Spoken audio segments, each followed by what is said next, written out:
Here. Councilmember Berkeley, Mayor Pro Tem Biala, Here. Mayor Delgado. All right, thank you. Here, Bob, any changes to the closed session agenda? No changes to the closed session, just the one item.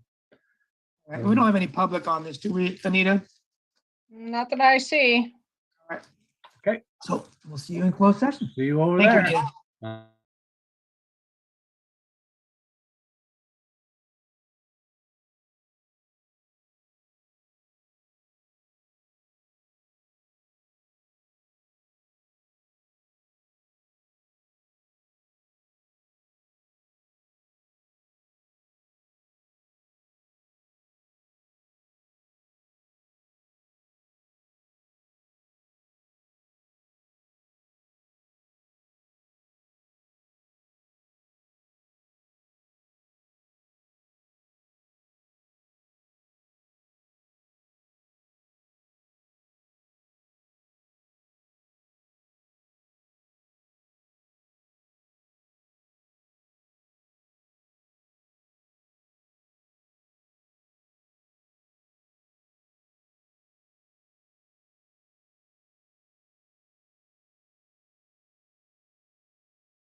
22 City Marinas. City Council meeting, we've come out of closed session. And as always, we only have one item on the agenda. We have our city attorney summarize for us what happened in closed session. I don't know if I see him on, yeah, there he is. I'm Hello, here. Bob. Hi, Mr. Mayor. Yeah, thank you. I can give you a brief summary this evening in closed session. Council met on the one item listed on the agenda, which is a matter of public employment appointment for the position of city attorney. And in the closed session this evening, the council received information and provided direction. However, there was no reportable action taken this evening in the closed session. Thank you. Thank you, Bob.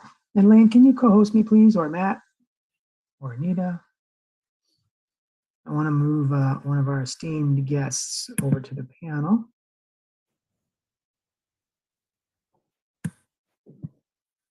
Uh-oh. There she is. One moment, we're just moving Sarah Hudson over. So I invited Sarah Hudson to lead us in the pledge, and that's the next item on our agenda. Normally we have a moment of silence, and then we have the Pledge of Allegiance. So Sarah, are you willing and ready? All right, so we'll have a moment of silence, and then the Pledge of Allegiance led by Sarah.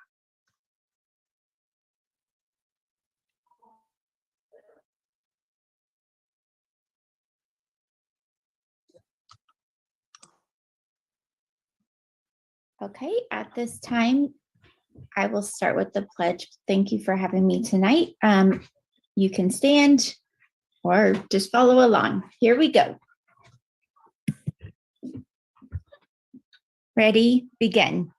I pledge allegiance to the flag of the United States of America and to the republic for which it stands, one nation, under God, indivisible, with liberty and justice for all. All right, thank you, Sarah. Said like a true pro. Sarah has been around her share of Pledge of Allegiances, and she is the next on our agenda where we have a special presentation that I'll run through. Sarah's a pretty special person, and a lot of people in Marina know and love Sarah currently as an 8-year running principal of J.C. Crumpton Elementary School. And a lot of us know that prior, she was for 3 years the principal or the vice principal at Los Arboles Middle School.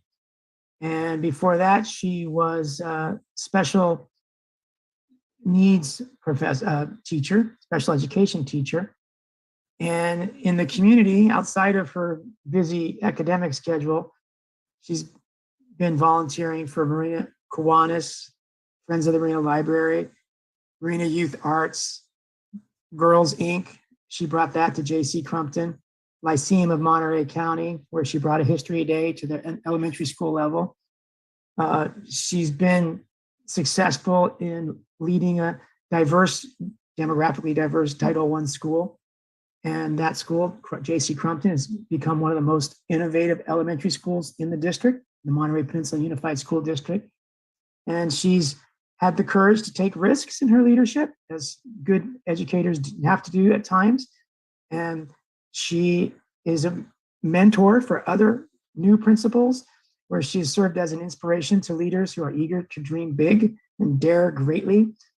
And Sarah has numerous legislative positions within the academic realm, and she's won awards for positive behavior interventions.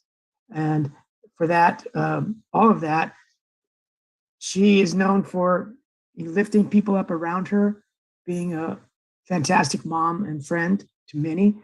And many of her children at school think of her sort of in the mom role. And we wish her, the entire city council, continued fulfillment as she prepares to move on from being school principal here to working in a different, more district-wide position. And we assume that she'll succeed in that next chapter with the same flying colors that she has succeeded with everything that she has accomplished to date. And Sarah and many other folks shared a few happy tears on campus her last day, last Friday. And so we've invited her back here tonight to let her know in the community, as on her school campus, we love and appreciate everything that Sarah stands for. Before we go to any public comment, does any city council member wish to comment at this time? And then we'll turn it over to Sarah herself, and then we'll go to public comment. Go ahead, Lisa, Councilmember Berkeley. Thank you. Sarah, I have just heard incredible things about your leadership, and I just want to thank you for the leadership and the wonderful work you've done here in Marina, and wish you the best of luck in your next promotion. Thank you.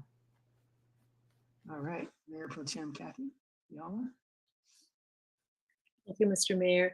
I'm sorry that I didn't encounter you during your tenure with the schools, but I have to say that even with my own children, I know how critically important school teachers are in the lives of our young children. And I just know that the dedication that you did has changed and influenced so many young people to go on and be doing bigger and better things than they ever expected they could. That was so with my children and the influence of certain of their teachers. So thank you very much for dedicating your life to children. All right, thank you, Kathy and Lisa. We'll go to the public now. Anyone wishing to say anything on the proclamation and Sarah's contribution to the community? Now is the time. And I see another illustrious principal, this one of the powerful orcas over at Olson School, Drew Coleman. Good evening, everyone. I just want to take an opportunity to say thank you, Sarah, for being an amazing principal when my children attended Crumpton, and supporting me in my transition from the Bay Area and serving at Olson. You've been an amazing colleague, and I'm super excited to continue to serve along with you as you transition to serving our entire school district and mentoring so many people. But your impact at the school has been outstanding. You've impacted hundreds, if not thousands, of children's lives, adults and families. And I'm very grateful for that as a parent of children who attended your school.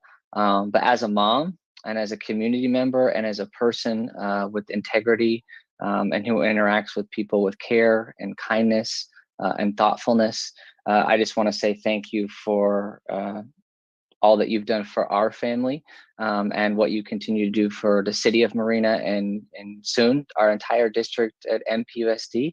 Thank you very much. All right, thank you, Drew. And let's turn it back to Sarah. Maybe tell us a little bit about what you will be doing and a little reflection on what you've done. Yes, thank you so much for allowing me to be here tonight.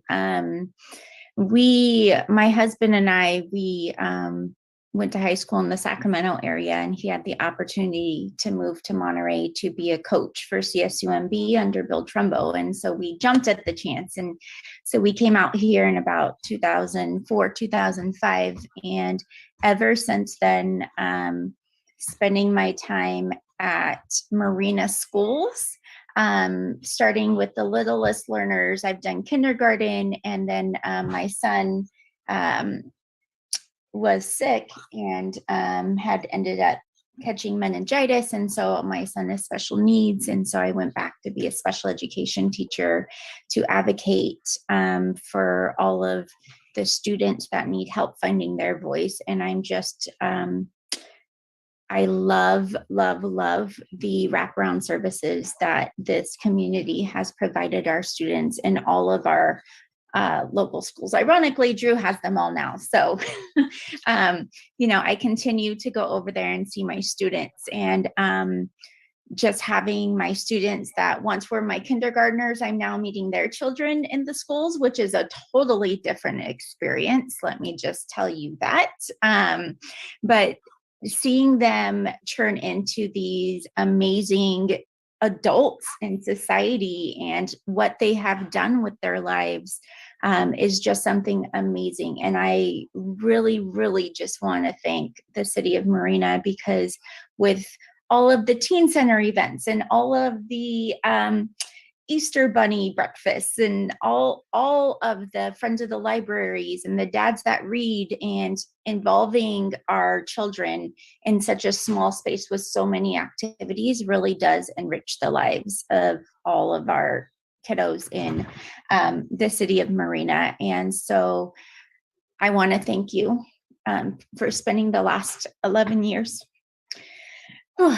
in Marina. I'm really going to miss you all. And I'm not leaving forever. I'll be back in all the schools every other week. But thank you for everything. In my new position, I'm honored to move into a director role for the school district as the director of teacher development. So now I have the opportunity to be part of teaching a master's course along with fieldwork supervision for new teachers in our district, and make sure that they have the same awesome qualities and opportunities that all of our students in Marina do at all the other sites. So I'm really excited. And my girls all still play sports in Marina, and I have so many connections that you're not getting rid of me. So I'm sure our paths will cross again very shortly. But thank you so much for everything. Sarah, and another connection that you share with many of our community is Terry Segrist, who recently passed, and we're here tonight. He would, I'm sure, provide some of the kindest words and some of the most in-depth insight into what you've brought to our community. So in his name, we appreciate people like you that have contributed so much to our community over so many years. So best wishes in your future, Sarah. And who's that little guy to your that big guy to your? Yeah, I know he's starting high school. There's Ty. Say hi. You try. Hi, Ty.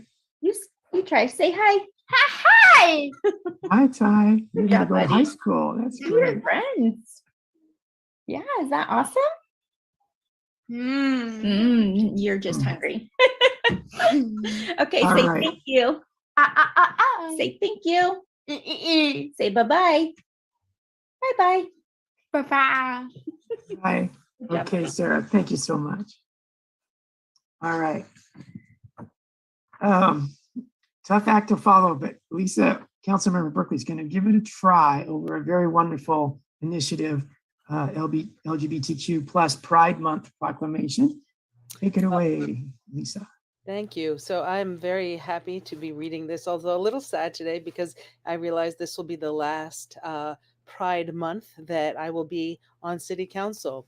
And so that with that in mind, and it's a little bit too big to show, but I have a gift of a Pride flag for the city, which actually looks like this. And my hope is I'll be able to continue working with our city attorney, Bob Rathie, and on next city council agenda, we'll be able to have an agenda that will have a resolution for raising the LGBTQ plus flag at our city council, city hall, as well as have proper policy for flags. So that is my hope that we will be able to do that.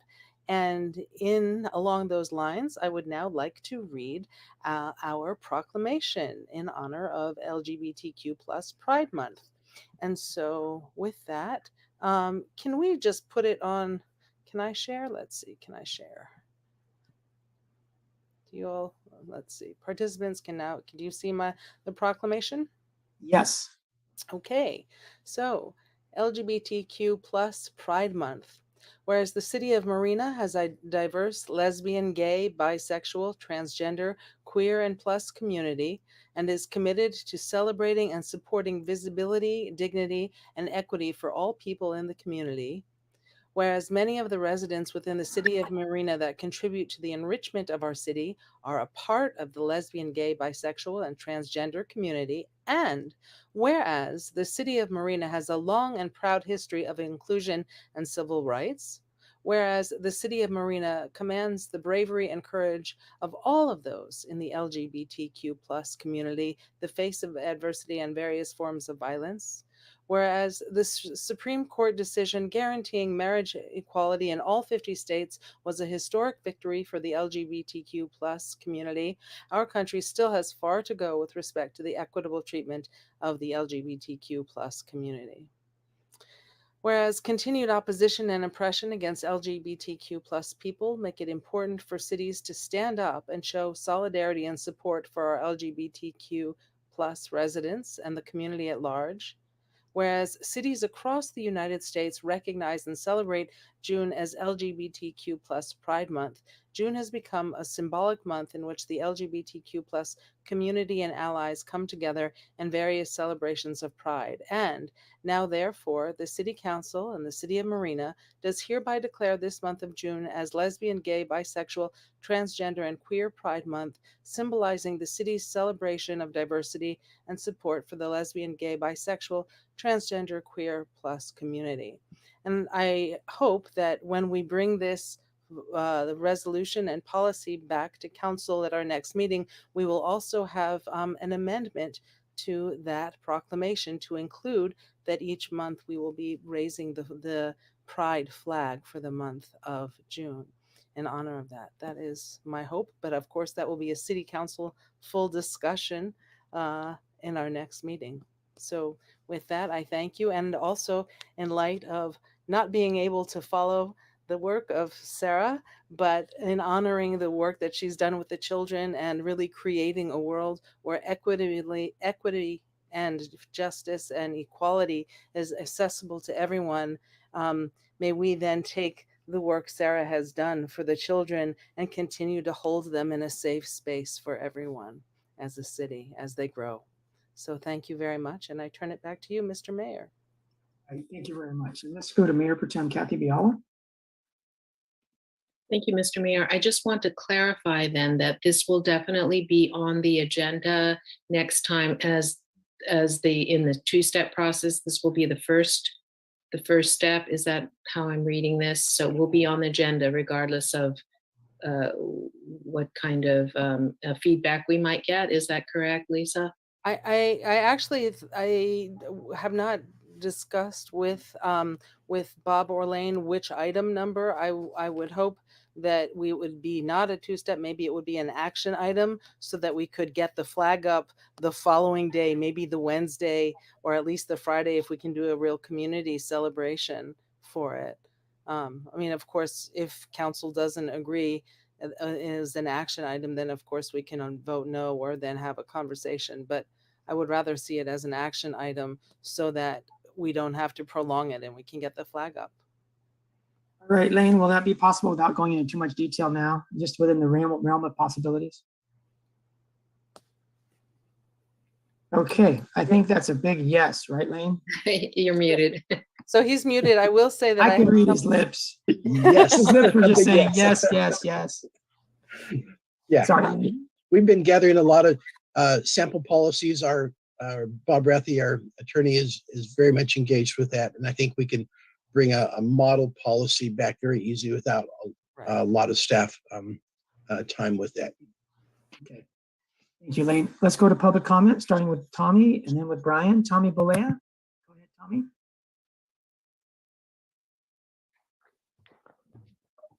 Oh, good evening. No, I was just listening. I'm sorry, I must have accidentally It's okay. raised All my right, let's hand. go to- Sorry about that. No problem at all. Yeah, let's go to Brian McCarthy. Hello, Brian. Hello, good evening. I'm on my phone here, so bear with me. Happy Pride and happy Election Day.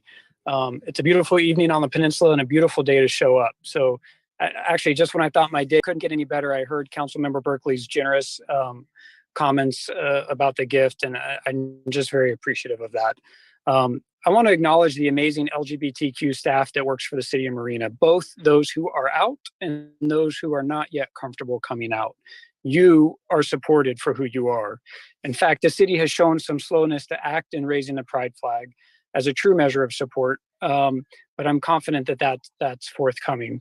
The County of Monterey Salinas and Seaside, for example, have had official pride flag displays for several years now. And even Pacific Grove, who is sometimes seen as one of the more conservative cities on the peninsula, is in their third year of pride flag raising for the month of June.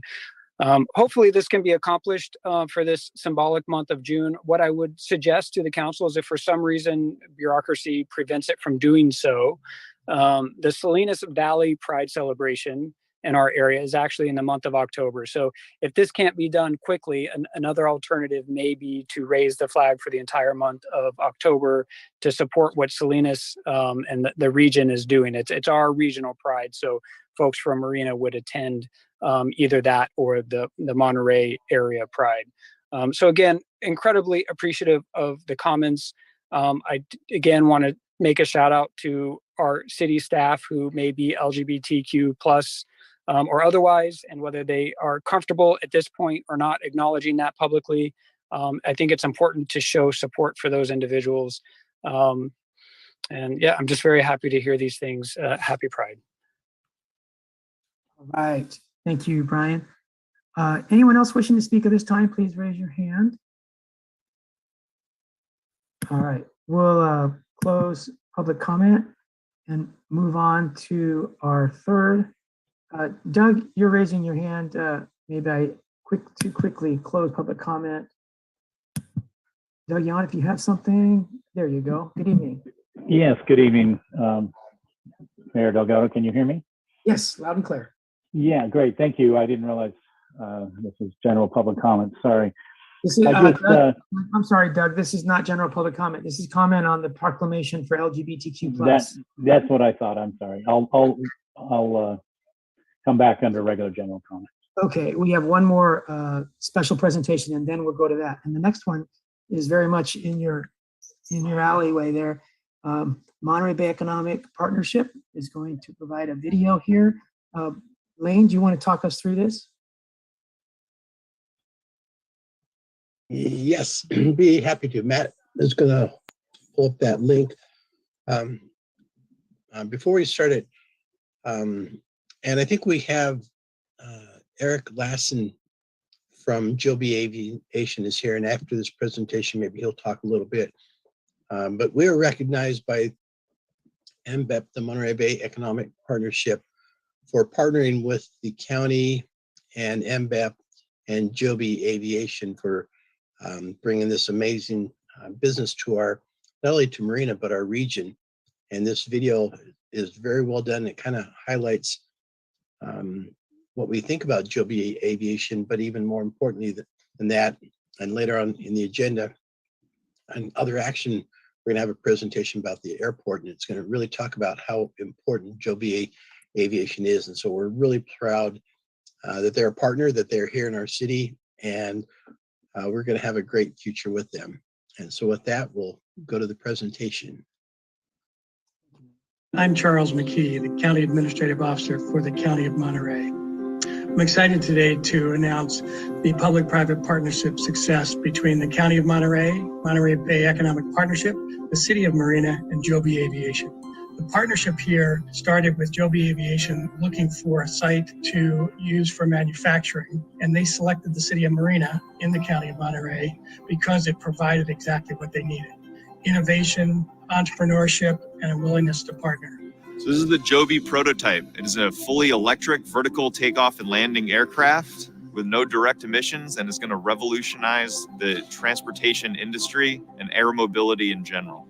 There's been a lot of enthusiasm among local workforce development boards and programs to increase apprenticeship, training, and education programs to give people in the community access to not just jobs, but careers with economic mobility and advancement within a growing industry and market. You do not bring a business to your city without your partnerships, whether it be with your regional partnerships, with the county, with MBEP. You can't do it by yourself. So we are really grateful for all the partnerships we have. When the Fort Ord military base closed, our area lost thousands of jobs. And for 25 years, they've tried to replace those jobs. Joby Aviation really is the first company since Fort Ord closed in Marina that is actually going to create some jobs. And we have the potential to create thousands of jobs here. I'd like to thank Monterey Bay Economic Partnership for this public-private partnership award between Joby Aviation and the City of Marina, because we're a region that works together. And with Monterey Bay Economic Partnership, Joby has already become an institution. They've made some big changes in Marina. You know, our future is aligned with them being here. They bring a culture and attitude of supporting the environment, supporting the economy. So the community appreciates what Joby has brought. And we just look forward to the future because there's more to come.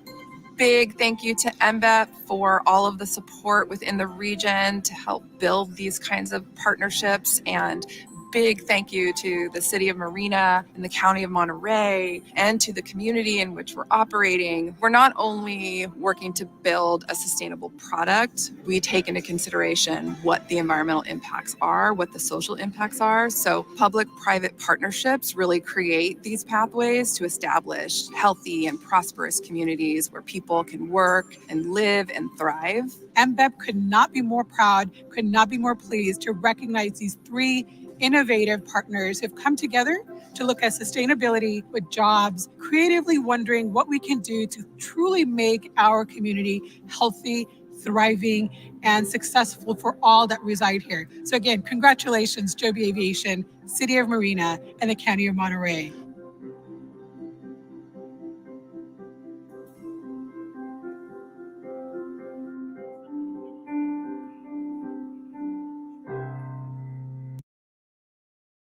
All right. Well, I want to give a special thank you to Lane Long, our city manager. He was in the video, but behind the scenes, he has put in a large number of hours with ups and downs, complexities in this partnership with Joby Aviation. And with his perseverance and resilience, we're in a lot better place. And the success we're having with Joby so far is largely due to Lane and his team of coworkers that are helping him bring this to fruition. And it's not over yet. We have a long way to go. The future with Joby is not entirely certain, but we know that we have our best shot because Lane is at the helm doing all the hard work he's done to bring it to this point. And we hope for more in the future. And I just want to say thank you to Lane and everyone who's helped you, Lane, do this.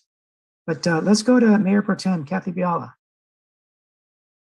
Thank you, Mr. Mayor. And I would also say that not only Lane dedicated so many years of his life to this project, but also Matt Mogeson, our assistant city manager, has also been very involved. So these kinds of things, we never see what happens behind the scenes to get it to this point, but it's been arduous. They have had to be persistent and creative and always the diplomat. These are tough things to bring to fruition. So thank you very much. And for the public, I just want to say that it's not even just something wonderful for Marina. When we step back and look at this, this is something for the entire region. This region has been, for commercial industries, been pretty much ag and hospitality.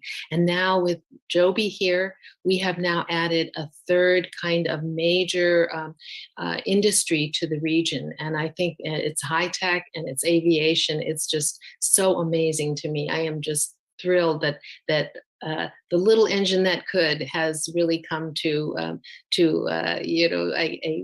significant height here with Joby. So thank you, everyone. All right, this is a good time to go to Eric Lassen. Hey, Eric, how you doing? I am doing great. I'm in my car, so forgive me if it's a little awkward, but super excited to participate tonight. And I also want to echo the big thanks to Matt and Lane. They've totally been champions for us, and we are fully committed and excited to continue to try to make Marina a better place by bringing exciting jobs and innovative solutions to Marina. So thank you so much. Yeah, Eric, you could have told us that you're in the plane. We wouldn't have known the difference. I'm actually out in front of the Asian market here in Marina, about ready to go. Right. That's great. Hopping for some dinner. Yeah. All right, Eric. Well, thank you for everything you and all of your coworkers at Joby and Joby have done. And we just hope for a continued partnership. Thank you so much. Okay, take care. All right, Lane, do you want to wrap it up and get the last word on this? There is just more good stuff to come. At the end, again, stick around to the end of our council meeting. We're going to talk a little bit more about our airport and some wonderful, exciting things that we've had some amazing meetings with the FAA.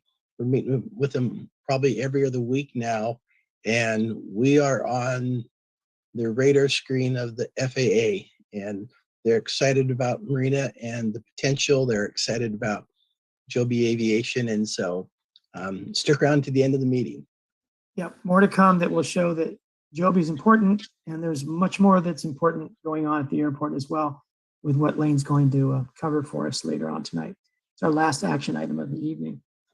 All right, so let's see if anyone in the public wishes to speak to this matter. We'll give you all just a moment or two.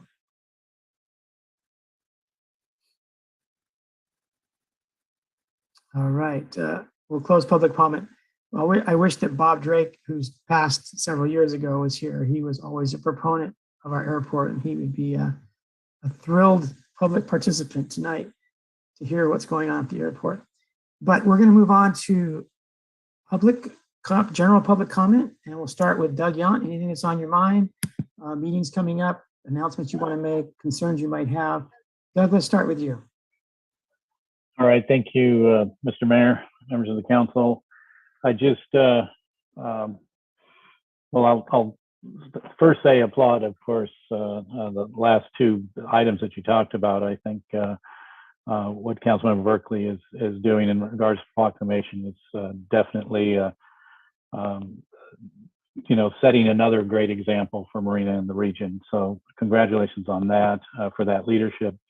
Secondly, for the MBEP as well, that's congratulations on that. That's a game changer for Marina and also the region. But the primary purpose of public comment tonight is I just wanted to announce to the public, and the council members probably know and the staff does, there was a significant milestone last week in the Dunes project, and that was relating to the next step in affordable housing, the 142 units in the two complexes for phase 2 and 3 affordable housing at the Dunes.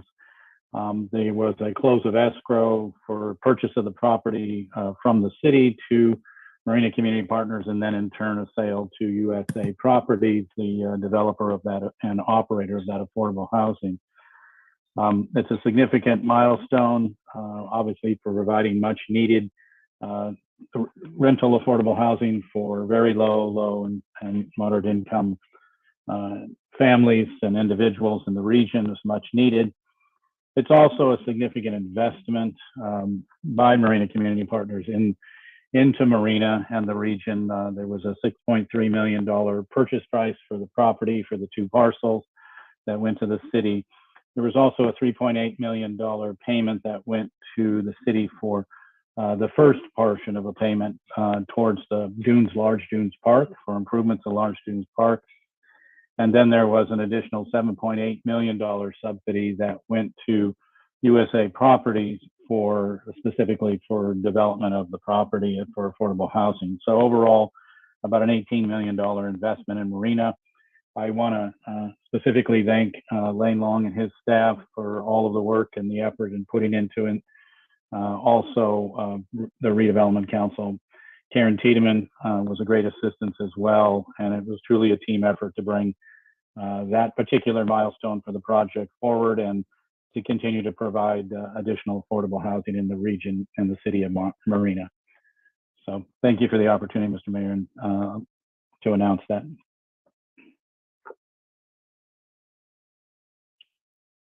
All right, congratulations to you and your team, Doug. And it was a great open house you guys put on all around a couple of weekends ago. So thank you for that. All right, let's go to Mike Owen. Hello, Mike. Hi, can you hear me? Yes. Okay, great. Is there a future council meeting date when the city manager will allow the council to vote to continue the suspension of the tree committee and public works commission or not? Thank you. All right, thank you, Mike. And Lane, if you can remember that question. soon as public comment is over, we'll answer questions like that. We'll give everyone a couple moments if you'd like to raise your hand to speak tonight. All right, not seeing any more hands going up. We'll close public comment. And Lane, would you like to address Mike's question, please? Sure. And it's not a question of me allowing the council. I take direction from the council. But we certainly are getting things caught up in our community development department, and our staffing is almost full again to where we can have that discussion with the council on how we want to get the tree committee up and going. And we talked about several different options, and I think we're to the point that we can certainly schedule that on a future agenda and have that discussion with the council. All right. Brian McMinn, would you like to provide input? Not so much input, Mr. Mayor, members of the council. I just wanted to make sure that we recognize the efforts of Ocean Rock Church to display the flags on Memorial Day weekend. And these things would not happen without their volunteer efforts. Yeah, and Walter from Public Works was there in the early morning at 7 a.m. and again at night at 7 p.m. on Memorial Day, holiday Monday, to provide all the flags and the city truck to enable us to be able to, the volunteers to be able to put them up. And then we often have police escort, as we did this weekend. So thanks to the police department and to Public Works, it's a team effort for sure. But those flags are beautiful. We get a lot of happy smiles. A lot of people enjoy seeing so many flags. So thanks for bringing that up, Brian, and thanks to you for letting the Public Works have such a role in every one of our holidays. And I think the next holiday we'll see them up will probably be July 4th. So anyone who wants to volunteer, you can contact Ocean Rock Church or just show up at Ocean Rock Church on Reservation Road, where Wild Time used to be. I don't know the address, and it's 7 a.m. Show up, have a couple donuts, and then we do a big caravan, put up all the flags in the morning, and then at 7 p.m. put them away, take them down. It's fun, and it's a good way to celebrate a holiday. Yeah, All right. 4th of July or Flag Day. I think Flag Day may be coming up in June. Okay, what day is that, Brian? Oh, I'm gonna have to look at the calendar. That's okay. Oh, that's okay. I'm sorry. I thought you might be. All right, let's go to Lane next, and then Mayor Pro Tem Kathy Biala. I did have some recreation announcements. So if Matt, if you could bring those up. And these will be in honor of our illustrious Terry, not nearly as colorful, but we're moving forward in our summer programs. We have our wonderful movie trips. We have Minions and others. It'll be on June 14th, 21st, and 28th. And the Marina location will be yet to be announced, but we're working on that. Also, basketball open gym has already started, Los Arboles Gym, 1 to 3 o'clock. And it's Monday through Friday. So drop in and hone up your basketball skills. Father's Day is coming up. So we have a Father's Day arts and crafts and Father's Day card making. So come by the Marina Teen Center on Wednesday and make a wonderful card for your father or any father figure that you'd like to recognize on this important holiday. And lastly, we have a ping pong tournament. I believe that Rotary has donated a new outdoor ping pong table for the teen center. And so this will be in commemoration of being able to play ping pong outdoors. And I think that concludes our recreation announcements for today. All right. Thank you, Lane. So at this time, we'll move to City Council, and starting with Mayor Pro Tem Kathy Biala. Any announcements? Yes, thank you. This is a question as a follow-up to Doug Yont's announcements about the affordable units going up. I want to ask on behalf of the public, who I know will be wanting to know these things, how will the public be noticed when the affordable units become available? And does Marina residents have any advantage in terms of being able to apply first, or have any preference in terms of being selected for those units?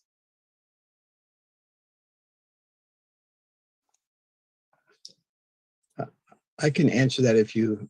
Lane, this is Guido. I can answer some of that. So I did update the page, Lane, and I have the phone number for the USA Properties, the direct phone number on the city website to connect them with USA Properties. Yeah.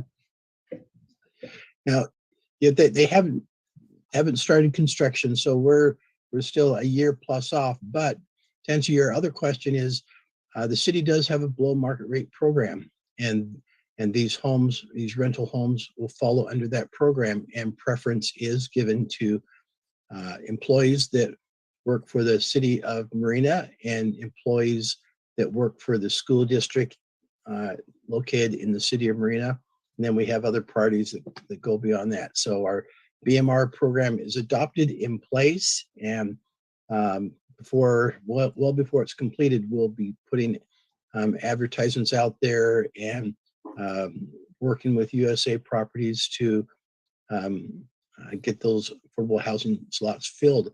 One of the things that's important about affordable housing to know, and we know a little bit in our community just because we own and manage and operate housing units, which is very unique for cities. And so with our Abrams and Preston Park, we have about 250 or 275 people on our affordable housing wait list. So it kind of gives you a sense of the demand that is in our region for affordable housing. And so this is great that we'll have 140 units here, but you can kind of get a sense of they'll be taken up very, very quickly. But to answer your question, preference will be given to Marina residents, and we're really excited about that. Thank you.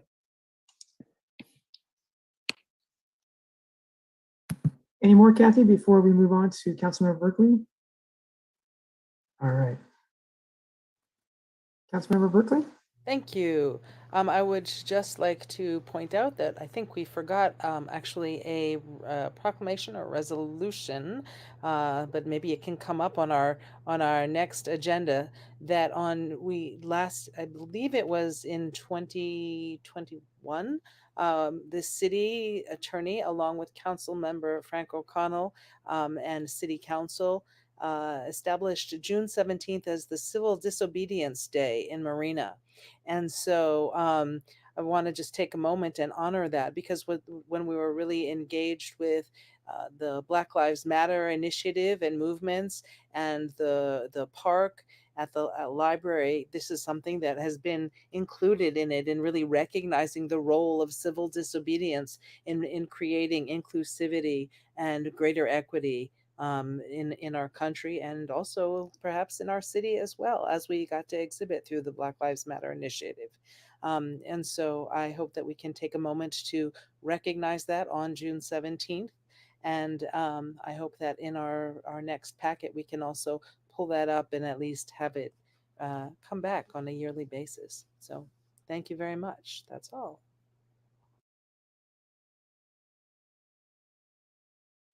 All right, thank you, Lisa. I want to say thank you. Yesterday, we had a well-attended Monday evening volunteer event to clean up Los Arboles Sports Complex, because there'll be a youth softball tournament this weekend there. And a lot of people turned up, maybe around 18, some children, some parents. It was really fun, and they got a lot of work done making Los Arboles look a little bit more respectable. It was already in okay shape, but now it's even better and cleaner. And there's a similar need that I heard for Preston Park. And I think I was told that a call went out to the city to ask if the city could at least mow the grass, because they're going to have some baseball tournaments this weekend there. Same time they're having softball tournaments at Los Arboles ball field. So just want to put that out there maybe as a question. Is it on the Public Works radar to try to prep Preston Park a little bit for their tournaments coming up this weekend, their baseball tournaments?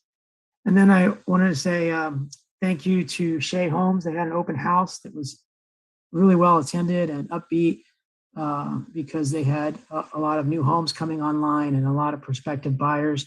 And it was wonderful for me to see excitement in so many people of diverse backgrounds, looking forward to hopefully getting a new home in Marina.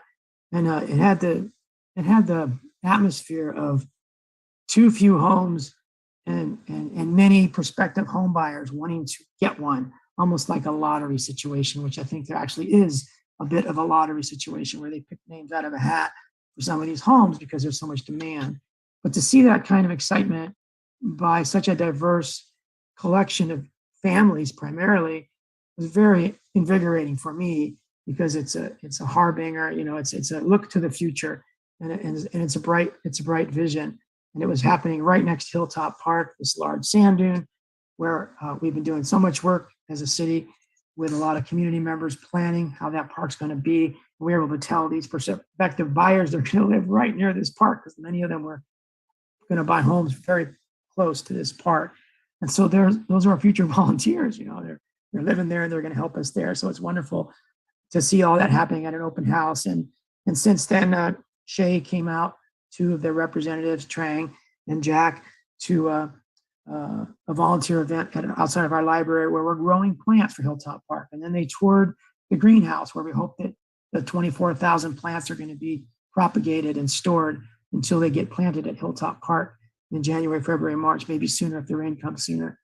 And lastly, Shay Holmes hosted a walkabout, a city council tour open to the city council and the public. This is the second meeting they've had with the public. This is the first one on foot inside of phase 3, where there are hundreds of homes and commercial planned, and a couple of parks, linear park and a rectangular park.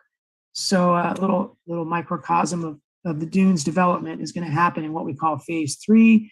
But the focus of the walkabout with the developers and the public who showed up was to look at the conflict between the desire to cut down a lot of trees in order to make way for the development and the desire to keep as many trees to make way for a quality of life for the people that are going to work and live and visit in this area we call phase 3. But it's a big nut to crack, because with over 450 trees, trying to figure out how to evaluate them and how to keep them or relocate them. And sadly, for those that are going to be cut down, it's not a happy situation, because so many of these trees are large and healthy and beautiful, iconic, maybe landmark, matriarch trees. But anyway, thank you to Shay Holmes for being open enough to really open up the process of deliberation. And Kathy Biala has come up with a matrix draft that we can use that asks a lot of questions about each tree. So it runs through a matrix, not just does it need to go because it's too close to roads, buildings, or utility lines, but also what species, how healthy is it, what can be done to keep it. A lot more thinking than we're used to. And that matrix will probably be further developed a bit before it goes into use. But thanks, shout out to Kathy Biala, our Mayor Pro Tem, for at least launching that initiative. All right, so we'll now move to, well, we already did public comment. Tommy, your hand is up, but public comment has been closed, but you'll have a chance to speak when we go on to these next issues. The consent agenda, does any member of council have any wish to pull or ask a brief question or make a brief comment? I see Councilmember David Burnett with his hand, so let's go to David.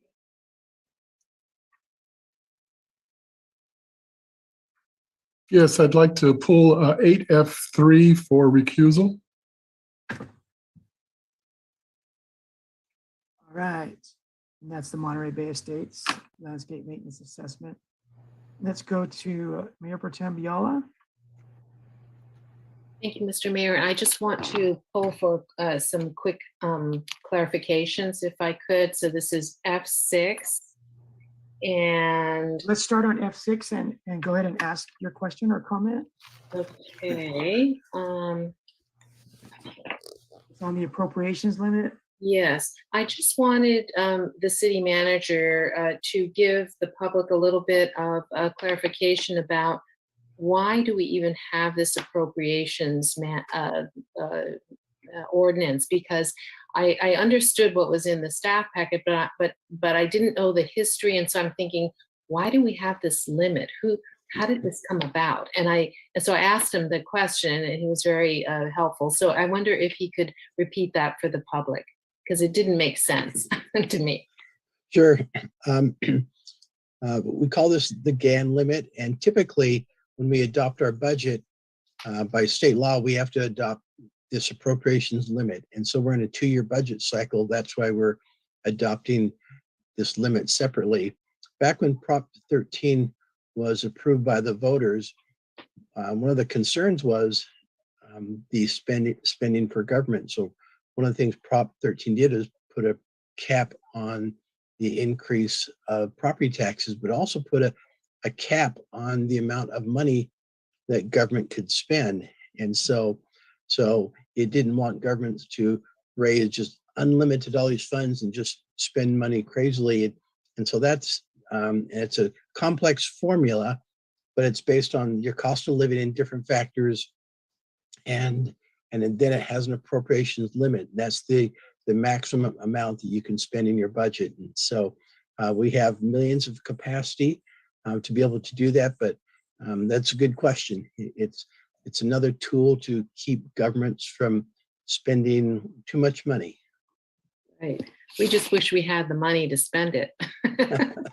We got the opposite problem. No, but anyway. We certainly have far more needs. Yeah. So, and the other one, Mr. Mayor, is 8J1, and that's the annual audit. So this I would like, since it's a very large packet for the public and it's also pretty financially technical, there's lots of graphs in here, and I wanted the city manager just to give a real quick look at some of the graphs or point out some of the major, I would say very positive things that's embedded in this report. I think it's really important for us to know some of those highlights. Sure, thank you. And I've asked Juan, our finance director, to kind of hit some of those highlights, but one of the things that I will mention, and this was in the staff report, when the council adopted our budget for fiscal year 2021, 21, 22, this was during COVID, we had a strong concern about, we knew our revenues were going to drop. And so we made a conscious decision to not cut back expenditures or staff. We have an adopted balanced budget, and we knew that we were going to be in a position to where our expenditures were going to exceed our revenues. And we're hopeful that we would be in a balanced budget position. But for our budget, we projected potentially that we would be in a deficit of $1.3 million. Now, we could have balanced our budget, and what that would have meant is we would have had to lay off staff, police officers, firefighters, staff across the board. And instead, the council made the decision to draw down fund balance so that we wouldn't lay off staff. And we're hopeful that as a city, we would recover quickly. And what our audit shows is that it happened exactly as we thought it would, that our budget wasn't in a deficit, and actually we ended up $1.7 million in the positive. And what this direction from the council, one little example of the difference it made is, so in COVID, when people are losing jobs and they're struggling, we put together this food program that 3 times a week, we had thousands of cars lined up. And so instead of laying off employees, we transitioned our recreation and park employees to this food program, and they gave out just thousands of foods. And that was I think a very complex decision, but it was a great decision made by the city council that instead of laying off to balance the budget, we said we would go a little bit in the deficit. We're hoping that we'd come out in the positive, and the audit report shows, yes, we actually came out $1.7 million ahead. So we actually were never in a unbalanced budget. But I wanted to highlight that was a decision the council made, and it had a huge positive outcome for our community. I'll turn it over to Juan. Yeah, thanks, Lane. Yeah, Mayor Pro Tem Biala, some of the you did speak to it and how dense the report is, over 100 pages, and really provides a good overview as well as pretty detailed report on the city's financial status. And so in the staff report, I kind of laid out in a way that says, what does the report really tell us about how sustainable our financial status is throughout the city?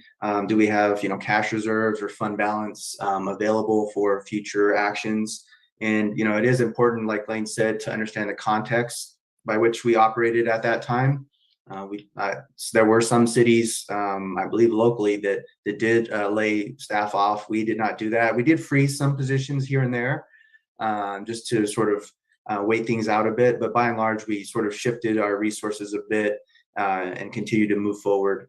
Understanding that there were going to be some shortfalls, but ultimately our major tax revenues, including property tax and sales tax, stayed strong. And if you remember last month, we brought some significant budget adjustments for approval, part of our mid-cycle adjustment. So, those revenue sources stayed strong throughout the pandemic, throughout the heart of it, and continue to stay strong. And then TOT has also since recovered. Sales tax has also strengthened quite a bit. So all in all, we wrote it out pretty well, at least the worst of the pandemic from this overall city financial perspective.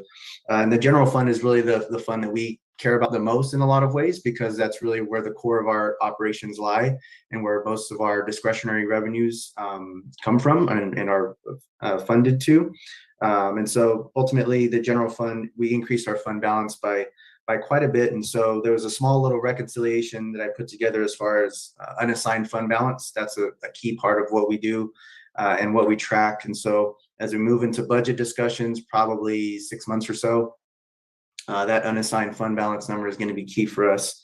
And so it's when you factor in all of the activities for 2021, which is captured in this report, as well as our 2-year budget and all the budget revisions we've made, we project to have a little over $6 million in unassigned fund balance. And so that to us means that it's continuing to grow even through the significant investments we made through this, the 2-year budget that we implemented or that we're currently in the middle of. Still project to have about a little over $6 million in unassigned fund balance. So that means that our general fund is really, we've outperformed our budget in a lot of ways, and it's also very sustainable in that way that, we remain pretty conservative in our revenue estimates, right? We don't want to count our chickens before they hatch, so to speak.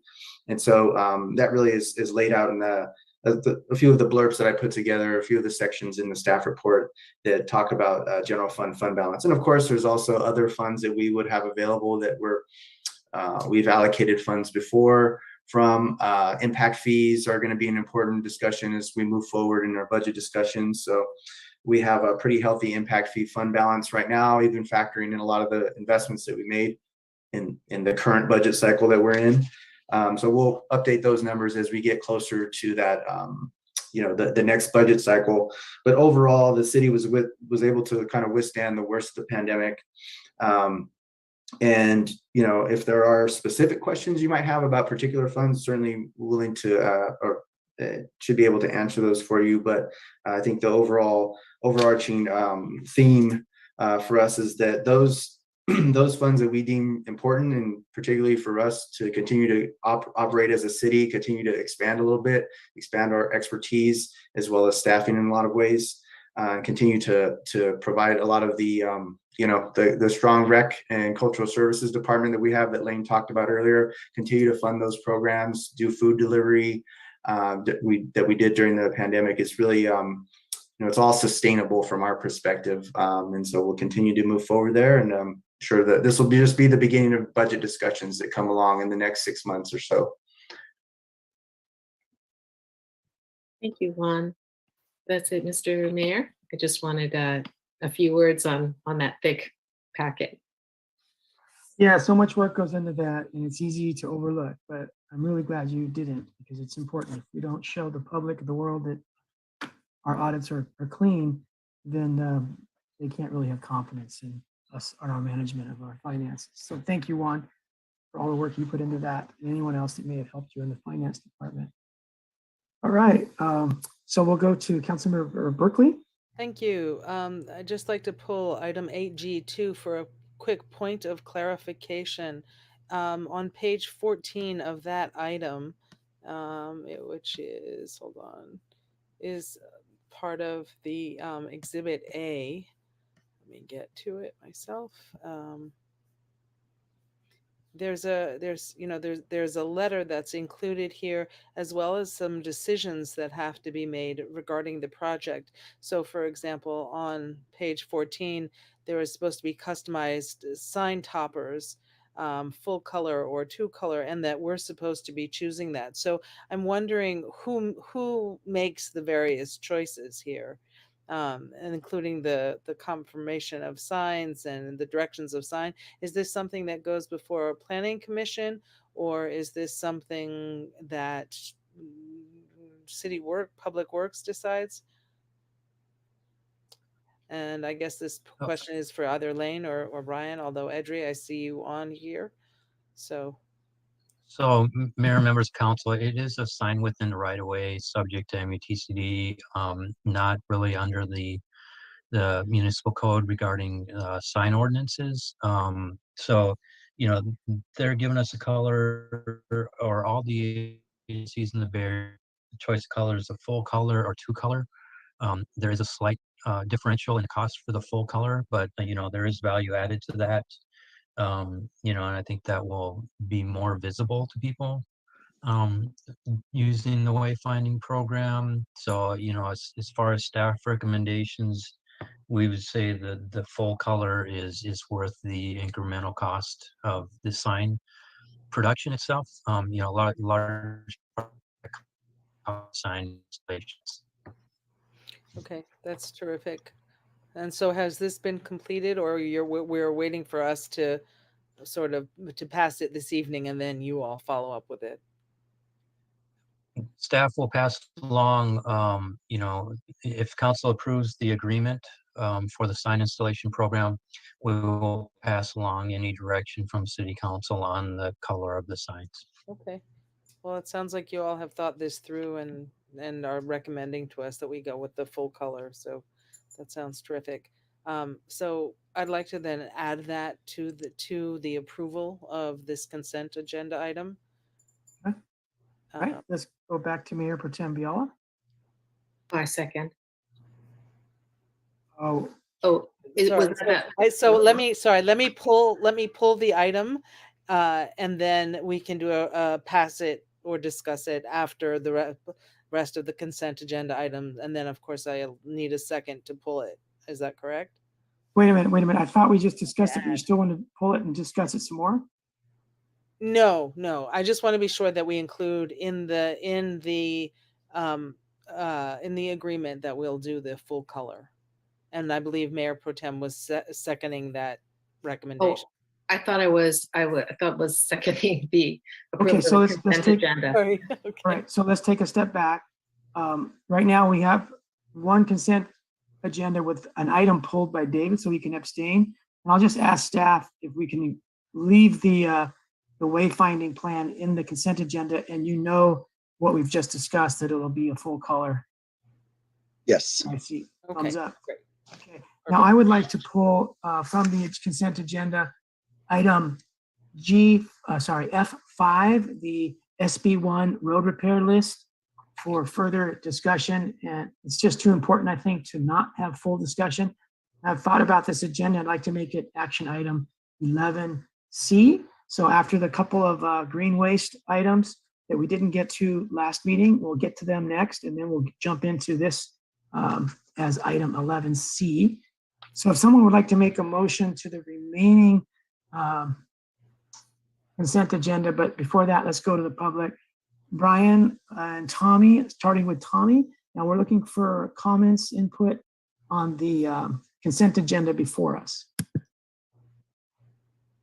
Go ahead, Tommy. Well, I don't have the consent agenda. Okay, well, your hand was up, so that's why I called on you, but we're looking for a public So comment what's the now. consent agenda? Can you give me a title at least? Yeah, it's a package of about 14 items that are not thought to be controversial, so we approve them as one vote. Well, yeah, probably in your closed session. I mean, No, these why are don't you open. do, why don't you do Tommy, everything in excuse me. closed session? I Sorry, mean, Tommy. why have a council meeting? It doesn't make sense. Government's not working here. Mr. Mayor, can we just clarify for Tommy that the consent agenda items are listed as item number A, B, C, D, all the way through? Those are the consent agenda items. Where's that at? In the convoluted website? No, they're on the agenda, Tommy. Every week, every council meeting we have a consent agenda, and then we have an action agenda. And sometimes we have public hearings. But whatever we do, it's listed in the agenda on the Friday before the meeting and on the website. And it's emailed out to everyone who wants to be on the email list to get the agenda. But the Well, consent maybe I need to agenda, be on the web. Maybe I need to be on the email. but the California Coastal Commission, the County of Monterey, the State of California, every agency that exists in California, they have a consent agenda and they have an action item agenda. It's not specific to Marina. We follow the California law, which provides for this process that all public agencies must follow. Well, I guess there's my 4 minutes. No, if you have more input, we'd love to take it. No, I'm just saying when you have the public comment in general at the beginning of the session, you didn't even say, well, it's ending. You just said, that's it. It's over. You didn't even give me a chance to say, is there any other people that wish to talk? You never say that. I don't get that part. That's the part I don't get. You need to say, is there anybody else willing to speak to the public? Now's your time. You just say, that's it, that's the end. I don't think that's right. You're suppressing everything. I'm not stopping what you guys are doing. You guys are going to do what you're going to do anyways. Tommy, I just don't think that's the way government works. I don't think that's the way government works. You listen to the people, Tommy, or you out of don't order. listen. We're taking comments, Tommy, on the consent agenda. Okay. I've said what I had to say. All right, and to Tommy's point, I try at the end of each public comment, whether it's on an agenda item or general public comment, to say, let's take a couple moments. If anyone has anything to say that haven't raised their hand, please do so now. And then after a couple moments passes, this is about 7 to 10 seconds, then I say, okay, public comment is closed. So I do try to let people know that we're about to close public comment, but it's always good to raise your hand so you don't get caught up in this trying to raise your hand at the last second. It's better to raise your hand a little sooner. So let's go to Brian McCarthy. Thanks, Brian, for joining us. Thank you, Mr. Mayor, members of the council. Hopefully just really brief comments on 8F4, which is the CFD for, I think it's called Pattonville or Lock Patton. I've made some comments before and I just want to make them again. And for me, this is one of those bad news doesn't get better kind of things. And, you know, this CFD is very unique in that it really serves the kind of at the center of our downtown area. Almost many people use those walking paths that are part of this CFD. But there's also a parcel B, which is in my mind a city park, it's a city-owned parcel as I understand it. But it's virtually blocked off for anybody except for the residents of that area. And there's signs that kind of indicate that. So I'm bringing this up because one, I think there needs to be a little bit more explanation on what's going on there. And then two, if what I'm saying is correct and that's a city-owned property that should be open to everyone, I think the homeowners and the buyers in that area should be made aware of that. I'd be really upset if I bought a home thinking that there was a local park that we controlled, and yet it's a city-owned property that technically everyone has access to. So I think there's a lot of opportunities to kind of change that area in the future, but I think it's just, again, one of those things where the earlier you can have the discussion, the better, and the less people that get hurt in the long run. So those are my comments on 8F4. All right. Thank you, Brian. And Lane, if you could note that comment, and then we'll come back to it. It's not a question, but I think it's worth just a response. And let's go to Denise Turley. Go ahead, Denise. Welcome. Hi, thanks. I think maybe doesn't have to be, anyway, at your discretion, that it should be explained to persons where they can get a hold of the agenda. For example, they keep it at the library, and there are several other places. And part B of that comment is, my poor system doesn't have a big memory. I don't have memory for big packets. You blow my phone up. Just that go back to offering the option of agenda only or agenda with attachments. Thank you for now. Bye. Thank you very much, Denise. So at this time, if there's anyone that would like to speak that hasn't yet, we'll give you a couple moments before we close public comment. Raise your hand. Okay, not seeing any hands go up, we'll close public comment, and let's go to Lane and then Mayor Pro Tem Biala. Lane, I think we had a question and then a comment for you. Yeah, I'll have Brian or Edry talk about that, the lock pad and CFD district, exactly what the boundaries are and what that assessment exactly is for. That was Brian McCarthy's question or comment. Sure. That portion of Lock Patton is city property. It is covered under the CFD. So the CFD maintains, they paid for the improvements that they maintain they pay for the maintenance of it. But it is currently city property. Is that similar to the other landscape and maintenance and lighting, landscape and lighting maintenance districts that they have city property maintained by the property owners? Correct. All right, and then there was a question, Lane, early on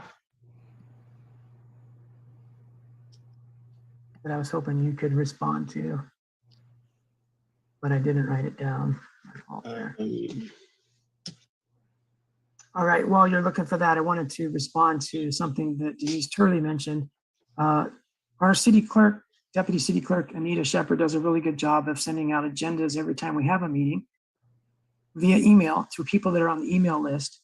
So if you want to get on the email list, you contact the city. Anita will send you an email every couple of weeks with our city council agendas. And she attaches to that as an attachment, the agenda by itself. And then in the body of the email, she has a link to the full agenda packet, in this case, a few hundred pages, but it's just a link that doesn't take up space. So you can click on the link, then you need space, because when you download that link, it'll open up a very large file. But you don't need to click on that link. You could just click on the attachment, and that will open up a very small file, which is just the agenda with no staff reports. It's it's a 6-page document that's very standard, except for the particular agenda items are detailed. But other than that, it's the same format that goes out every 2 weeks or so. So yeah, it is what you said, Denise. Sometimes Anita's on vacation or not working the day the agenda goes out. And sometimes the substitute doesn't do it exactly the same way that Anita does it. But 9 times out of 10 or more than that, it is Anita that does the separation of the agenda from the entire packet. Lane, did you find a question? I think we answered all the questions. The only comment we had was the one that was brought up about June 17th, the civil disobedience, and we definitely will go and look at that and put that on the agenda for next week, or the 21st. All right. So we'll go to Kathy Biala, but we're looking for a motion that excludes 8F3 and 8G5 for the consent agenda remainder. So moved. Wait, I wanted to make one comment before I was going to make a motion. I just wanted to let Denise Turley know that I believe there is the full hard copy of the agenda and the attachments and the whole staff packet. Is that not correct? It's sitting on the counter. So if you wanted to, you can come into the city hall and you can actually see a hard copy of all of the packet. Kathy, is it available elsewhere, such as the Marina Library, or is it just posted at Jack in the Box, City Council chambers, and the library? I don't know. I just know that at City Hall, it's sitting on the counter. Anita, is the full copy of the agenda packet available anywhere besides City Council? City No, Hall? we used to give a packet to the library, but since COVID and everything was closed, we haven't gotten the packets back to the library yet. All right, so get on the email list through Anita, see the agenda posted at the city council outside, Jack in the Box outside, or the library outside. Or you can come to City Hall to look through the hard copy if that's your wish. All right. I can Go make ahead, a Kathy. motion. Oh, it looks like we have more comments. Never mind. Okay. You can go ahead and make a motion now. Okay, I'd like to make a motion to accept the consent agenda, pulling F6, and that's, sorry, G1, and that's now 11C, right? And then pulling 8G5. Second. Yeah, so 8F. No, items comes- pulled were, Excuse me, Anita, we've got this. So 8F3 is being pulled by David, so we'll come to that next for him to abstain. And then 8G5 is what Kathy said. It goes to 11C. I'll second the motion. David Burnett, Councilmember Burnett, did you have input? I just seconded it. Okay, seconded by Councilmember Lisa Berkeley. David, you had your hand up a bit ago. It was an unrelated comment related to the packets at the library. I was just there today, and the last updated packet, I believe, is from February of this year. So there's something we need to pay attention to what actually gets put out at the library. Thank you. Thank you. Sounds like it's a COVID gap that's starting to come back slowly, not regularly. All right. So everything's on the consent motion except for 8F3 for David to abstain from Monterey Bay Estates decision, and 8G5, the road item of SB1 will be 11C. Mayor, that is 8F5. Oh, okay. So let's start over. 8F3 is the Monterey Bay Estates. That's been pulled. And 8F5 I pulled, and that will be 11C. Thank you, Nita. All right. Can we have a roll call vote, please? Councilmember Burnett,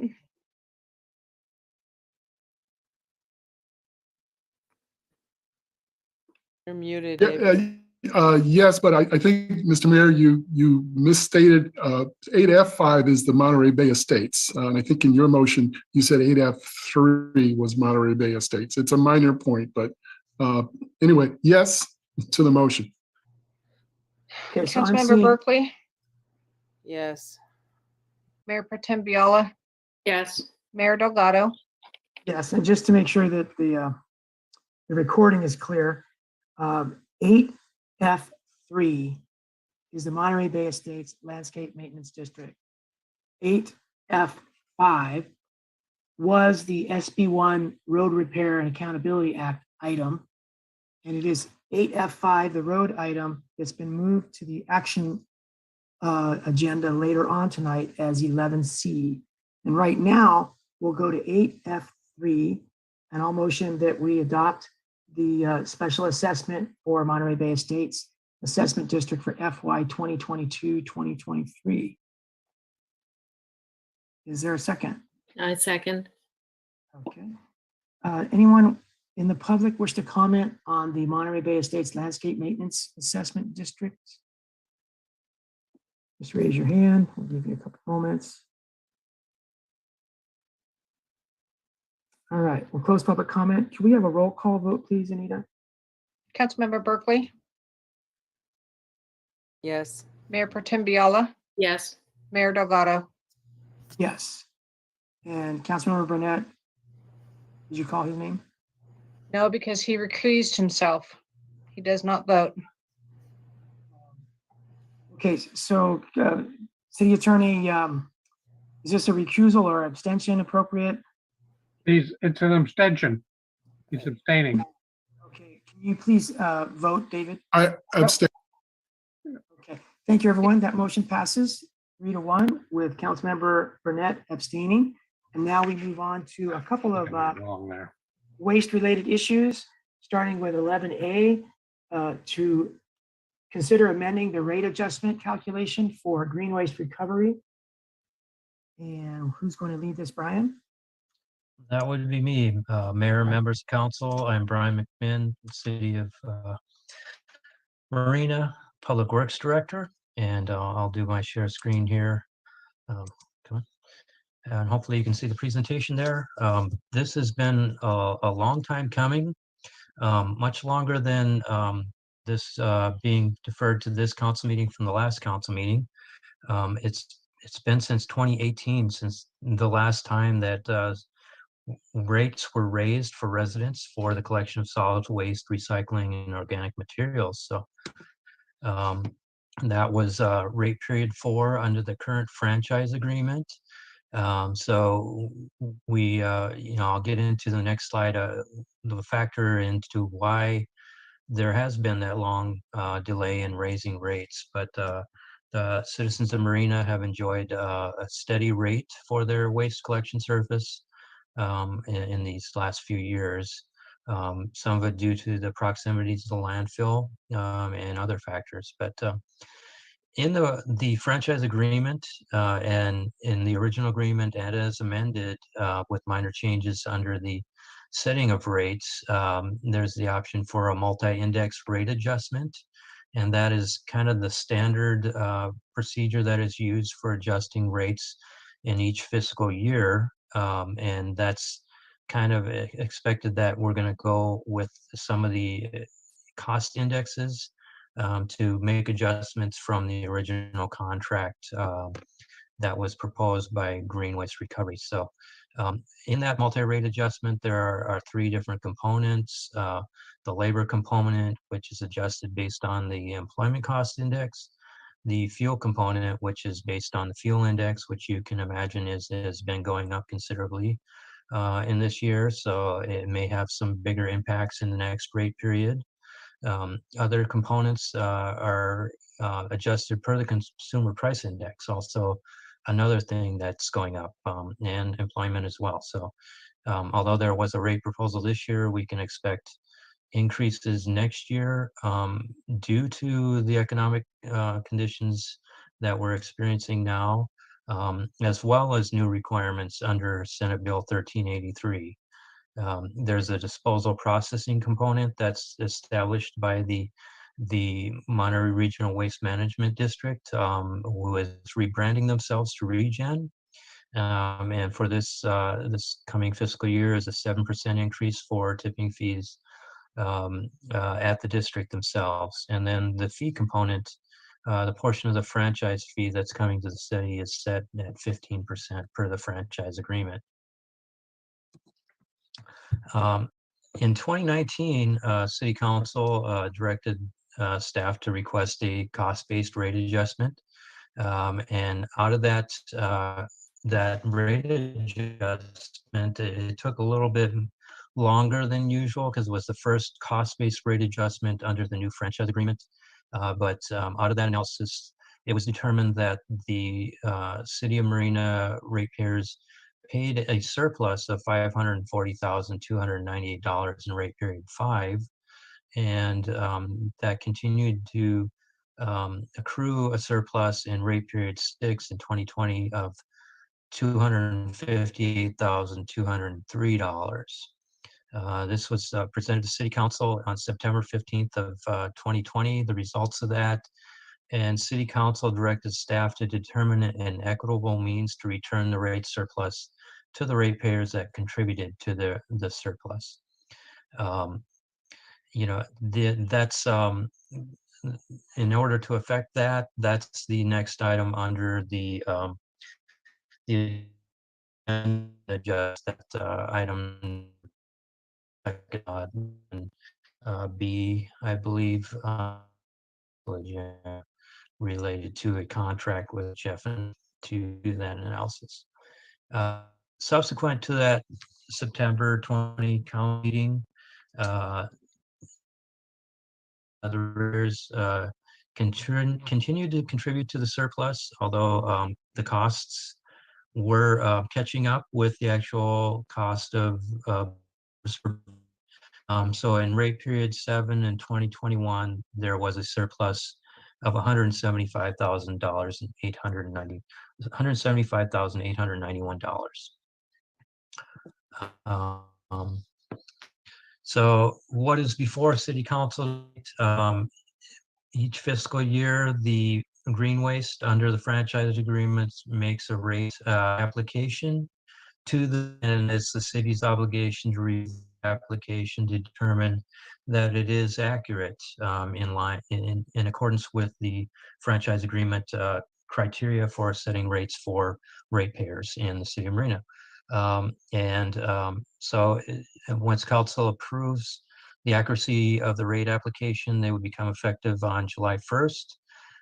The analysis of the rate application was performed by HF&H, as they have throughout the franchise agreement, and that's attached as Exhibit A, and then the proposed rates are attached as Exhibit B. So what does this mean for ratepayers? This is the first rate increase since 2018. And if we look at just per the multi-index rate calculation, that would be 5.82% across the board for the different residential, multifamily, and commercial accounts.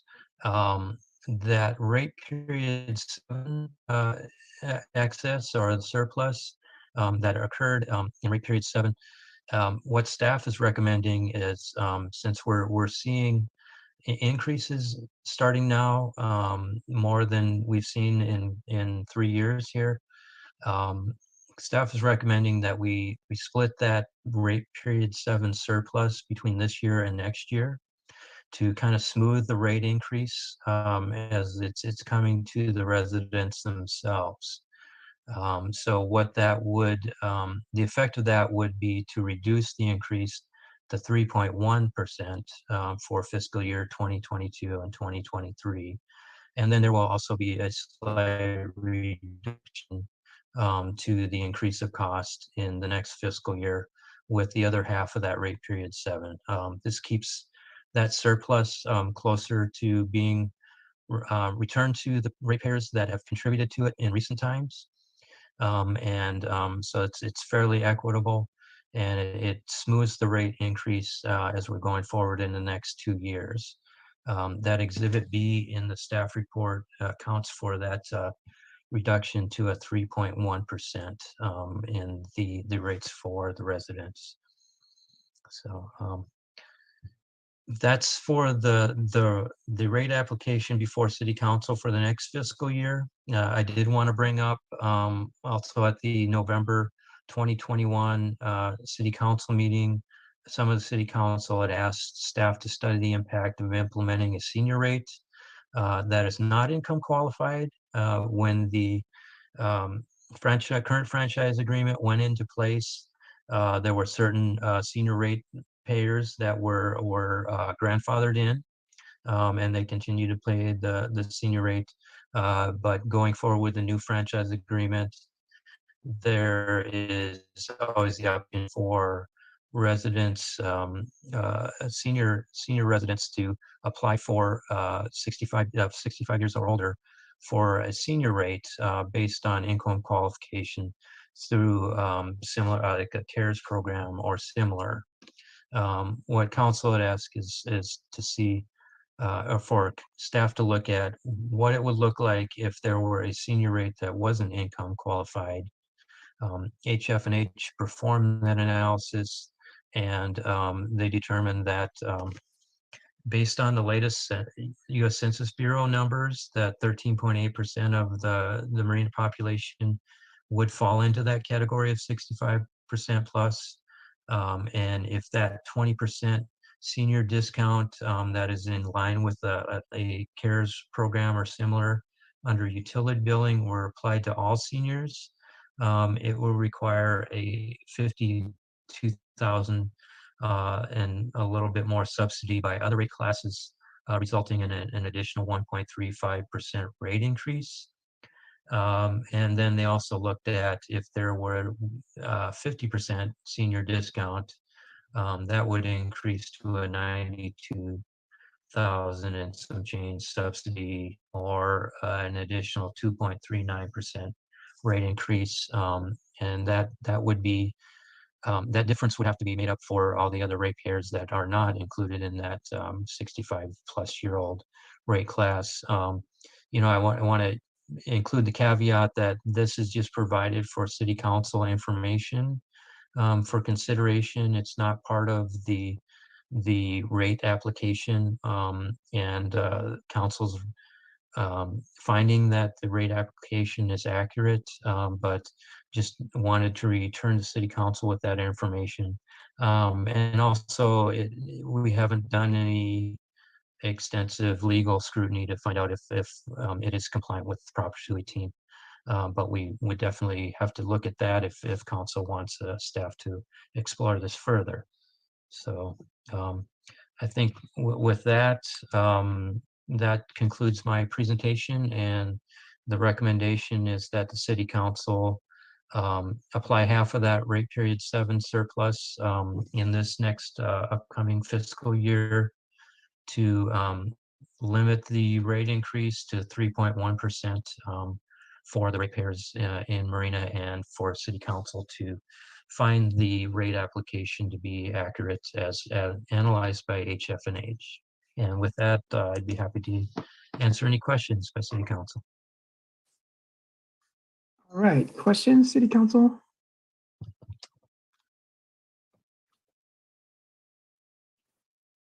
All right, I do have a question, Brian. So basically the recommendation is to approve the rates as listed in Exhibit B that include a 3.1% increase. That is correct, Mr. Mayor. Okay. All right. I think in the future we're going to change our process, but right now our process is to make a motion and go to public comment. Council, any objections to going to public comment first and doing a motion second? Okay, let's go to public. Councilmember David Burnett. I saw a finger go up. Thank you, Mr. Mayor.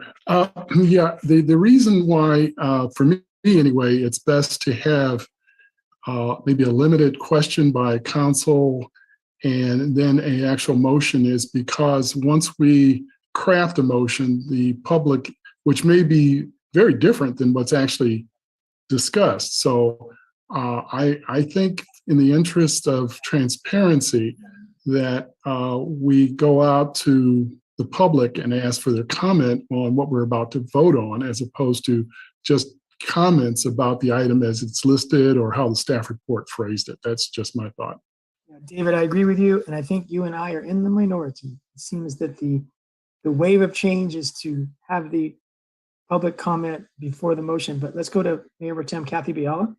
Just want to register on that because I do want to hear what the public says before a motion in which we have come to some kind of opinion about the item under consideration. So that's why I would always want to hear the public first and then make a motion, which is typically what is done in other bodies, and I see the logic. So. All right, thank you, Kathy. Councilmember Berkeley? Yeah, I'm in favor of making a motion and then getting public comment on the motion, because we can always make substitute motions as well, and it streamlines the process. The concern by having public speaking immediately is that it can sometimes take us down rabbit holes and take us into all kinds of other areas that may be relevant or not necessarily, but I think that in order for us to streamline our meetings, we can still make the public we can still do substitute motions and everybody's voice can be heard. So I'm in. Well, at least for tonight, Kathy, I think you're in the minority, but it's coming up on a future agenda we've been talking about a long time, but we'll see how that goes when we discuss it. But for now, let's go ahead and entertain a motion first, and then we'll go to public comment.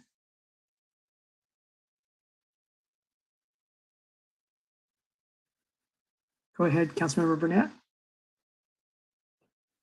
Okay, I would like to make a motion that we accept the staff report and the recommendation for the proposed rate increase.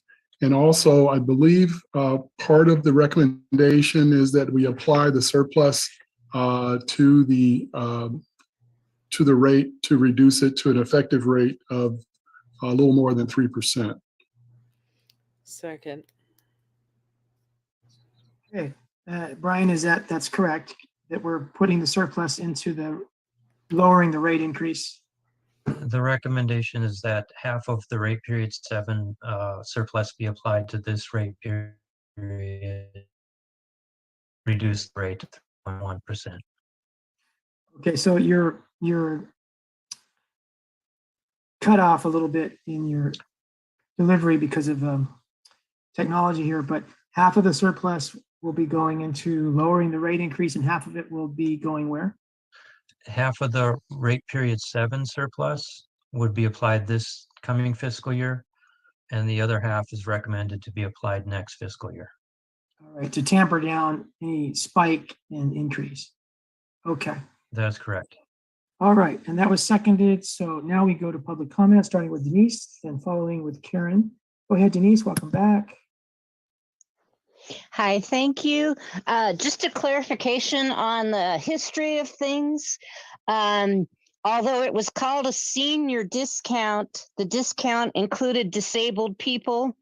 And just as a matter of fact, not all disabled people are 60 or older, and not all people over 60 are disabled. So they were two very separate categories. So it sounds as like though disabled now is out the door, and they're going to assign an age, any age. Am I correct? A second comment on that is I agree with divvying the surplus over the 2 periods, because I think they said as indicated, all those factors will be up.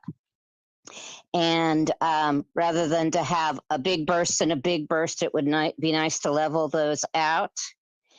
And those are my 2 comments for this item. Thank you.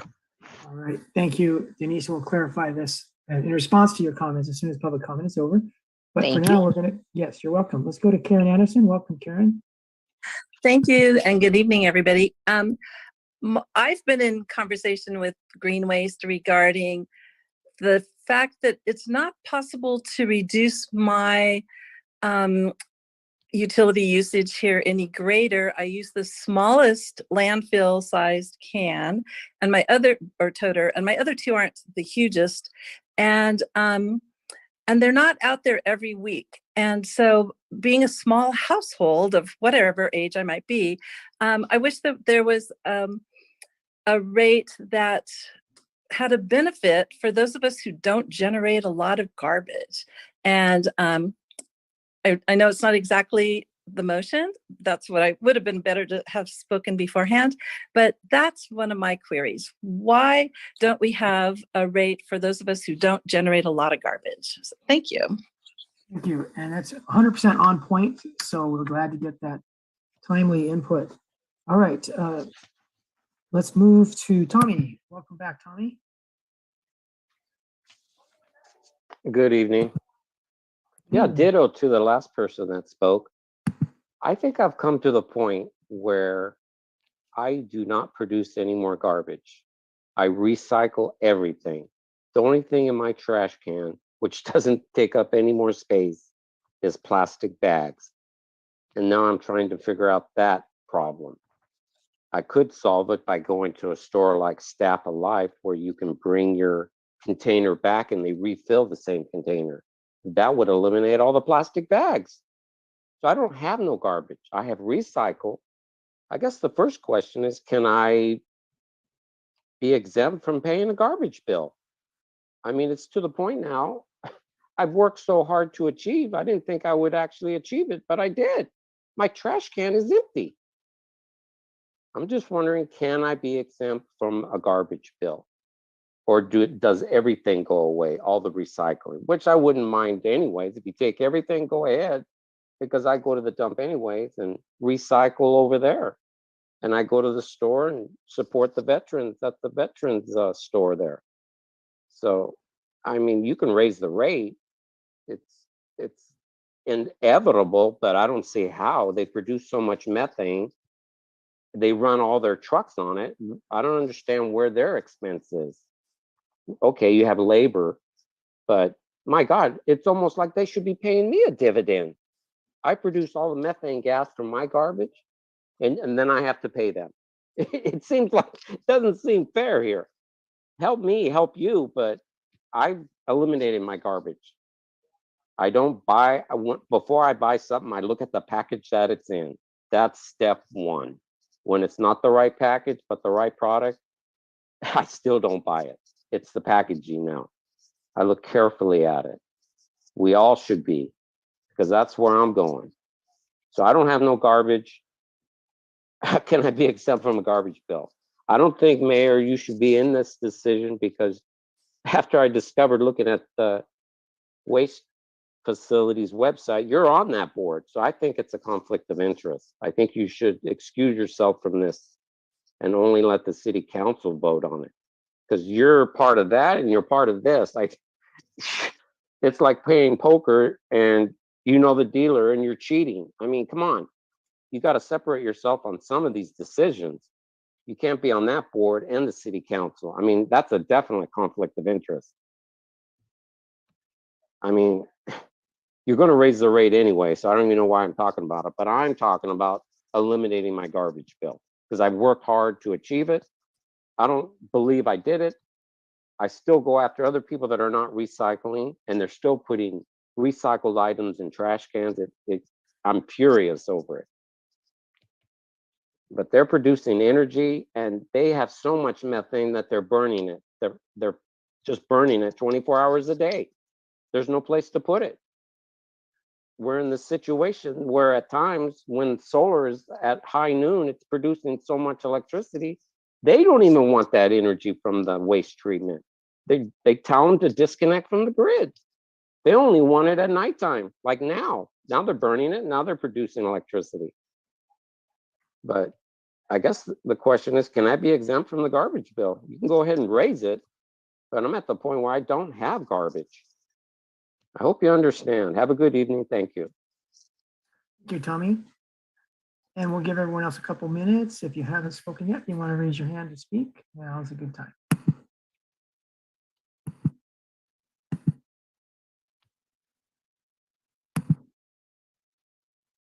All right, we'll close public comment. And Denise asked if, well, she kind of pointed out her perspective is the disabled discount has gone away. And the only thing that's left is a senior discount. Brian, or someone, can you address that? You know, I guess my understanding, we haven't made any changes to that. If I misspoke something, we were talking about senior rates. You know, we do have Jimmy Maresco from Green follow up with green waste. We haven't proposed, and there hasn't been any discussion in changing any exemptions that are kind of in place as they are now. But it's, I guess, something for staff to follow up on. Nothing that I'm aware of for eliminating that.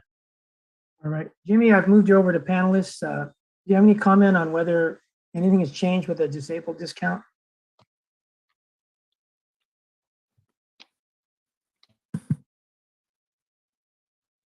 Has changed currently on anything that's in the franchise agreement. It's all as it was written.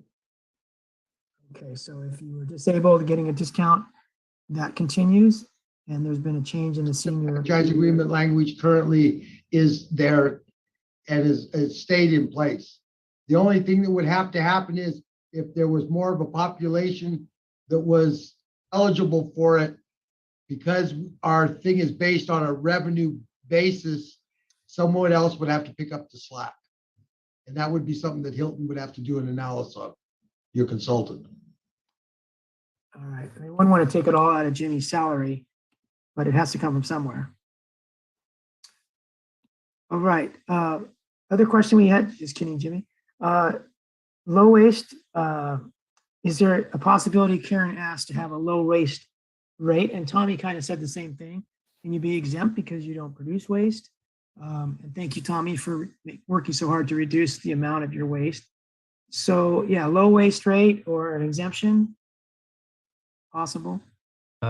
Mayor, members of council, I'm one of those households that's kind of in the low waste category, and you know, I guess I'll work with green waste. I want to look and see if we have a 20-gallon option. There are 20-gallon carts in some of the service areas, but that's generally the lowest that will go on the waste side. And even at the 20 gig rate, some households are not going to be putting those out curbside every week. Kudos to all those that are smaller in size of household, and diverting as much as they can to recycling and organic waste. But kind of for the time being, the way that municipal codes are written based on the intersection of public health code and how we handle our waste, there still is a requirement that residents have a weekly waste collection service, and whether they put it out there or not, that's kind of the expectation. And part of it is kind of the economy of conservation. There's a certain amount of infrastructure and vehicles and staffing that have to run the routes every day.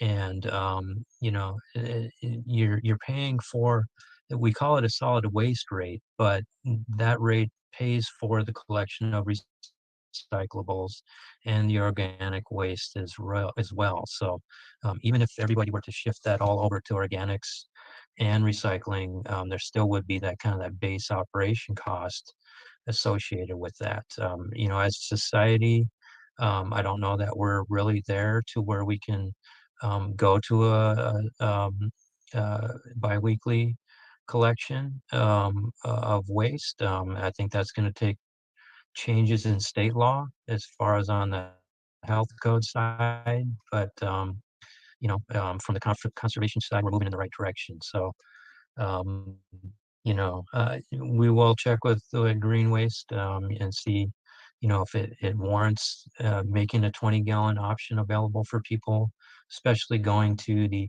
organics diversion under SB 1383. But, if it's not in the franchise agreement, it wouldn't be in this rate setting for this next fiscal year. Mayor, Go ahead, there's Lane. something else I wanted to add with that, and Brian kind of alluded to it. There's a certain amount of fixed cost in any utility, whether it be your water or solid waste or whatever utility. And so even if you're just using an incremental amount of waste stream, there's just fixed cost that it's a pretty substantial amount of the bill. And so even those that use a little bit, you still have that fixed cost that has to get spread out. And the other question they asked about is just eliminating garbage rates altogether. And the reason that communities don't do that, because then the people that do it, you get a lot of people that won't, that will say they don't want to pay a garbage rate, they don't use garbage, and then you have garbage start building up, or they start using the neighbor's garbage, or they use garbage cans elsewhere in the city, and it becomes a huge problem. And so because of that, communities do not exempt people from garbage rates. It turns into a much bigger problem. Okay, and I know Kathy is going to speak in a bit, but going through the questions from public, Tommy made a point that when we serve on a board, like me, I serve on the Monterey Regional Waste Management District Board, and everyone on City Council sits on one board or another that sometimes brings related issues to our agenda, but we don't step down. We vote on those issues, even though we know a little bit more about them because of our time on the respective board. So I want to ask Bob Rathie to explain whether it's a conflict of interest that us City Council people, me, Mayor, that we vote on issues that we've also learned about or maybe voted on in our roles representing the city on other agencies. Mr. Mayor, no, it's not a conflict of interest, a statutory conflict. The representatives still owe a fiduciary duty to the city, as well as to the board on which they serve. The only conflict would be a common law conflict if you felt for some reason, or if the representative felt for some reason that they couldn't make a fair decision. Then that could potentially be a conflict. But barring that rather unlikely scenario, no, I don't believe it is a conflict and it's a very common practice, as you all know, in municipal representation to serve on various regional boards. Okay, thank you. And then the point was also made that the garbage produces a methane gas, which has a value, and that value is not somehow passed on to customers who are generating the garbage to the landfill. The landfill agency does its best to capture the landfill gas and turn it into fuel, and that's where it has value. And by using that value, they're able to keep cost ratepayers' bills down. If they were to give the value of that back to the customers, then the bills would go up accordingly. So it's trying to make the most out of diverting garbage, in this case through landfill gas. Other cases, they pull recyclables out. They do whatever they can to make money by reducing the garbage or the gas being produced from the landfill. And all that revenue they get from recycling or gas to fuel helps to keep costs down. Or if they didn't, they'd have to raise costs because, like Lane said, there's a basic operation that costs money. You pay for it every way you can, and you try to keep customers' bills as low as possible. And I think the customers appreciate that strategy. Okay, that's all I had for questions and serious comments, and we'll go now to Mayor Pro Tem Kathy Biala.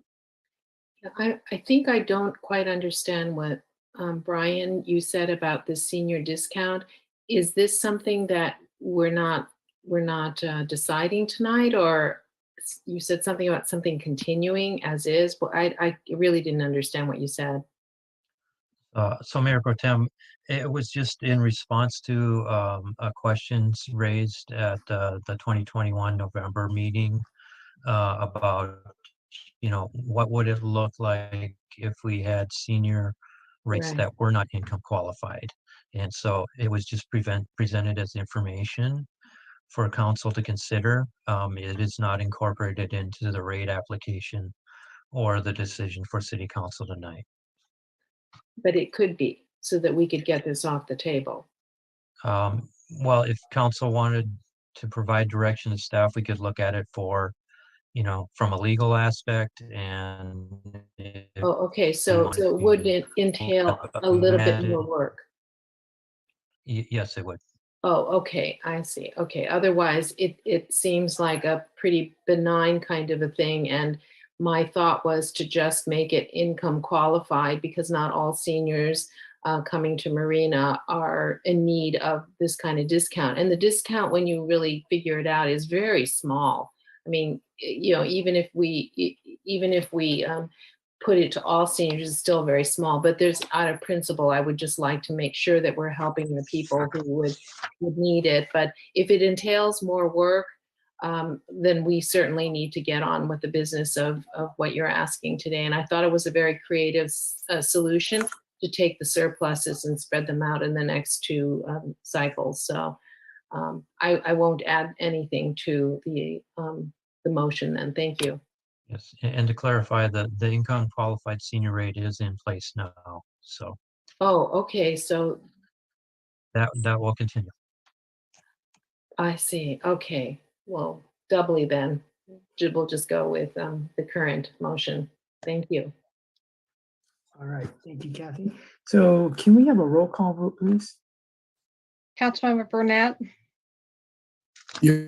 Councilmember Berkeley, Yes. Mayor Pro Tem Biala, Yes. Mayor Delgado. Yes. All right, that motion passes unanimously with the 4 of us present. Thank you, everyone. And thanks to everybody involved with that last item. As we move to the next item, which is also related to solid waste collection. And we'll have Brian frame that for us as well. All right, Mayor and members of City Council, this item is related to the surplus that was generated in rate periods 5 and 6. Due to that cost-based rate adjustment, as presented in the last item, rate period 5 generated a surplus of $540,298, and rate period 6 was $258,203. That was surplus that accumulated over the period, subsequent to that cost-based rate adjustment and going forward. These two rate periods were far enough back, and City Council provided direction in November 2021 to um, uh, for staff to, actually it was in September of 2020, council provided direction for staff to look at an equitable way to return that surplus to the ratepayers. So it is money that is the ratepayers are entitled to. So staff reached out to HF&H for a proposal to look at the ratepayers that were in place in rate period 5 and rate period 6. And the scope of work in the agreement before City Council is for HF&H to analyze it based on those two classes of ratepayers. So, you know, the equitable way would be to return that rate surplus to the people that were paying the rates in those 2 years, and not returning it to the subsequent ratepayers that may have moved into the city of Marina subsequent to that. And so that's what the proposal is, to look at the ratepayers at those times and their level of subscription on a year-to-year basis, and come up with what that would look like, and make proposals. Staff would return to City Council with proposals on how to return that to the ratepayers, most likely in the form of an on-bill credit. The rate setting would go forward per the franchise agreement in future years, with those rate increases due to the cost of delivering the service. But those rate payers that are in those classes that qualify for the rebate would see that as an on-bill credit in their bill. So that would offset the increases until that surplus is exhausted. So this is the recommendation for City Council to approve the contract with HF&H to perform that analysis, and staff would return to City Council in the next few weeks with those recommendations. And with that, I'd be happy to answer any questions. Good job, Brian. Thank you. Let's go to Councilmember David Burnett. Thank you, Mr. Mayor. Brian, this might be a little bit out of scope, but could the analysis consider the possibility of maybe repurposing or redirecting those funds towards some kind of green infrastructure, like electric vehicle stations or bike charging stations or something like that? Yeah, I think I'll defer to the attorney present to weigh in on that. And I don't know if there's a nexus to the fee collected to the actual benefit provided. These were collected for solid waste and recycling services.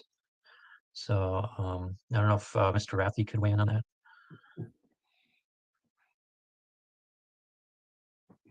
No, I don't believe that. I believe that the nexus, or the lack of the nexus, would preclude use of those funds for anything other than solid waste. The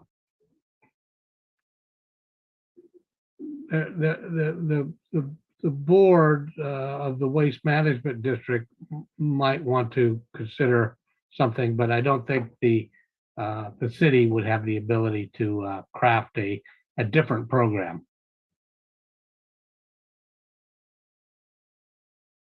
Thank you. All right. My question is it wise to spend $30,000 to pay a consultant to tell us how to spend the surplus? Because the surplus was 540 grand a couple years ago, then it went down to 258 grand. And this year it's down to, in rate period 775 grand. So it keeps coming down. And so as we get better at estimates, I suppose. So I'm just wondering if it's better to save the ratepayer $30,000, give that back to them in a subsequent rate period. That's my question, Brian. What do you think? Mr. Mayor, the proposal is based on, trying to be as equitable as possible. And so that entails basically looking at, the 8,000 plus accounts within Marina and their subscription levels throughout those 2 years. A lot of deep dive in the data, and making sure that what's proposed, that we're pretty close to what people actually contributed and what they're actually getting back for what they paid. And so yeah, there's a lot of data, and yeah, there is a cost to that. I think it's just outside of that, it's going to be hard. We did the most equitable thing. It is a not to exceed amount, so based on kind of the level of effort that they anticipate.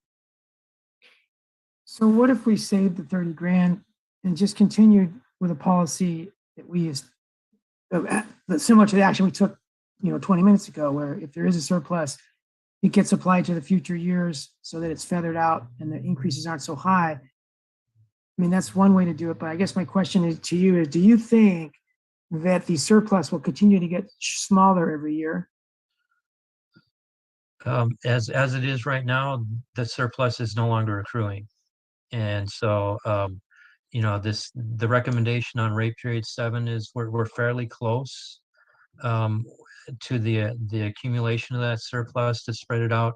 For rate periods 5 and 6, with the developments in Sea Haven and the Dunes, there are a number of residents that have been moving in over those subsequent years that would be benefiting from the surplus paid by ratepayers that came before them. And so that was kind of the rationale for proposing that we look at a more equitable way of returning the surplus to the ratepayers that actually paid into the surplus.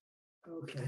So my last question is, do you think it's appropriate to spend the 30K to find that equitable way? I think to give the ratepayers the confident answer that we've done the analysis and returned this as equitably as we can. I think that's an incremental cost on what they're going to get returned, and we would be able to give them a definite answer. All right. Thank you, Brian. And I think it would better protect the city also to have an expert analysis All right. of the most equitable way. And David Burnett's laughing because there goes the city attorney trying to protect us from liability. All right. Good answers, Brian and Bob. Let's go to Mayor Pro Tem Kathy Biella. Thank you, Mr. Mayor.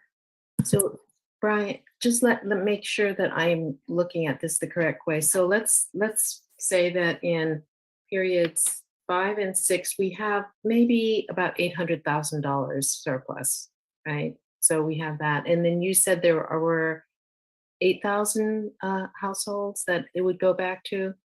Yeah, my foggy memory, I want to say we're probably around that many accounts. Okay, so then it would be $99 per household that we would be discounting their future rates, right? That's fairly simplistic look at it. We're proposing 2 rate classes just to make sure that we're accounting for people that might have moved in after rate period 5, but we want to make sure we have definite classes. Right. So there's some nuances. I'm just trying to, wrap my head around how much money are we actually talking about? And then to the mayor's point, if we took out 30,000 for the consultant, it still comes out to about $96. So it's not a huge amount of difference. And if that $30,000 really shows that we have done a legitimate and valid methodology to return this money to the people who deserve to have the money returned, I think it might be a good thing. Does the consultant actually identify not just the methodology, but do they go through the records and tell you then these are the people who have moved away and these are the people who had in some kind of a payer class? So they do all of that work. That is correct. They're going to get the data dump from Green Waste, and they're going to pass it through their filters and come up with Okay, those got exact it, rate got payers. it. So from that standpoint alone, our city staff cannot go and do that kind of work. I mean, that would be an enormous burden for staff time. So I can understand the logic of the 30,000. But we're not, I mean, if you spread it, it is either $99 or $96 over, different years, it's not going to be a huge amount. So it shouldn't be that people are expecting a windfall of $1,000 every cycle. Yeah. It might be $30. Okay, thank you. All right. We have a motion on the floor, is that correct? Or not? We do. No, Remember we we have make- no motion. Oh, we don't. Someone like to make a motion and then we'll go to public comment.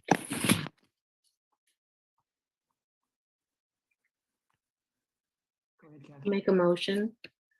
I move that we approve a consulting services agreement between FH&H Consultants LLC and the City of Marina to perform analysis of an equitable method of crediting surplus solid waste collection fees back to ratepayers for a fee not to exceed $29,910, authorizing the city manager to execute the agreement on behalf of the city, subject to final review and approval by the city attorney, and authorizing the finance director to make the necessary budgetary and accounting entries. I'll second. And Kathy, does that include adopting the resolution that Anita's prepared in the packet? I just read from that. Well, there's a resolution that the document she always does for our actions. She likes that to be part of the motion. Yes, I think that what I read was. She read the resolution. Yeah, your motion said approve the consulting services agreement, but it didn't say to adopt the resolution. So I was just making sure that you included that. Oh, okay. Yes. All right. Hey, I just saw we have Alec Barton with us. That's interesting. Oh, how nice. I wonder what that means. Maybe we'll find out before the end of the night. All right. Hello, Alec. Welcome to our meeting. But so we have a motion and a second on the floor. Let's go to the public. If anyone would like to speak on how we're going to hire a consultant to give back equitably surplus and what customers have given us, now is the time to raise your hand. I see Bill Sabo is with us. He's waiting probably for the airport item, which we'll be getting to. All right, there's Tommy. All right, Tommy, welcome back. Tommy Balea. So if I guess if I want to, you could make all the decisions. I mean, you're going to do it your way anyways. I don't even know why I'm speaking as a citizen. It's just, it's your way or no way. I mean, so if I don't pay the garbage bill, what happens? This is not about the garbage bill. This is about the surplus and how we're going to give it back by hiring a consultant to figure that out. So if you have comments on. Well, I think you shouldn't spend the money on a consultant. Step one, it's just a waste of government money, period. I mean, why spend 30? You guys couldn't collaborate on something or get an ad hoc committee together? My God, it's another thing of government stepping in again and wasting government money. Our money, not so much government money, it's our money. I mean, I don't get that part. You guys always go to a consultant. My God, the whole city goes to a consultant. I mean, Marina is a virtual city. It is. You don't know what to do, and you call somebody from Los Angeles and say, hey, what are we going to do? My God, don't we have our own government? We can make our own decision. I mean, it's something as simple as this, how to spend the money over budgeted money, I guess, from the garbage. I mean, my gosh, Marina is a virtual city. I mean, I don't even think you have a job. Everything you hire is a consultant. I mean, I think you should have decisions made locally here. We're a city, we're a government. We can't make our own decision. I mean, I can't believe it. Everything you guys want to do, you hire some consultant. What do you think? What do you think? What about us? What do we think? We're the ones paying the taxes. We're the ones paying the bills. I don't get you. You don't want us. You want consultants because they're the professionals. Well, yeah, they've taken all your money. Lawyer litigation, consulting. My God. I mean, common sense. Let us in. Let us help you decide. Why hire somebody that's just going to take government funds and leave you with nothing? Marina is a virtual city. Everything is done somewhere else. Marina is just a name, but everything else is decided somewhere else. And you pay them and they give you some report. It's a virtual. Marina is a virtual city. And I'm going to talk about that at the beginning of a city council meeting when you at least give me the chance to talk. Have a good evening.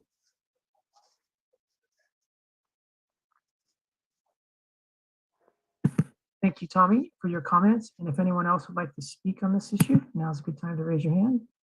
We'll give you a couple moments before we close public comment.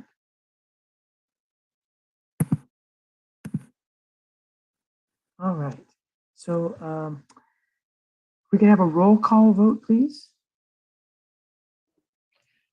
Councilmember Burnett, Yes. Councilmember Berkeley, Yes. Mayor Pro Tem Viola, Yes. Mayor Delgado. Yes. All right. Thank you. That motion passes unanimously with the 4 of us present. And we move on to what was 8F5, but has become 11C.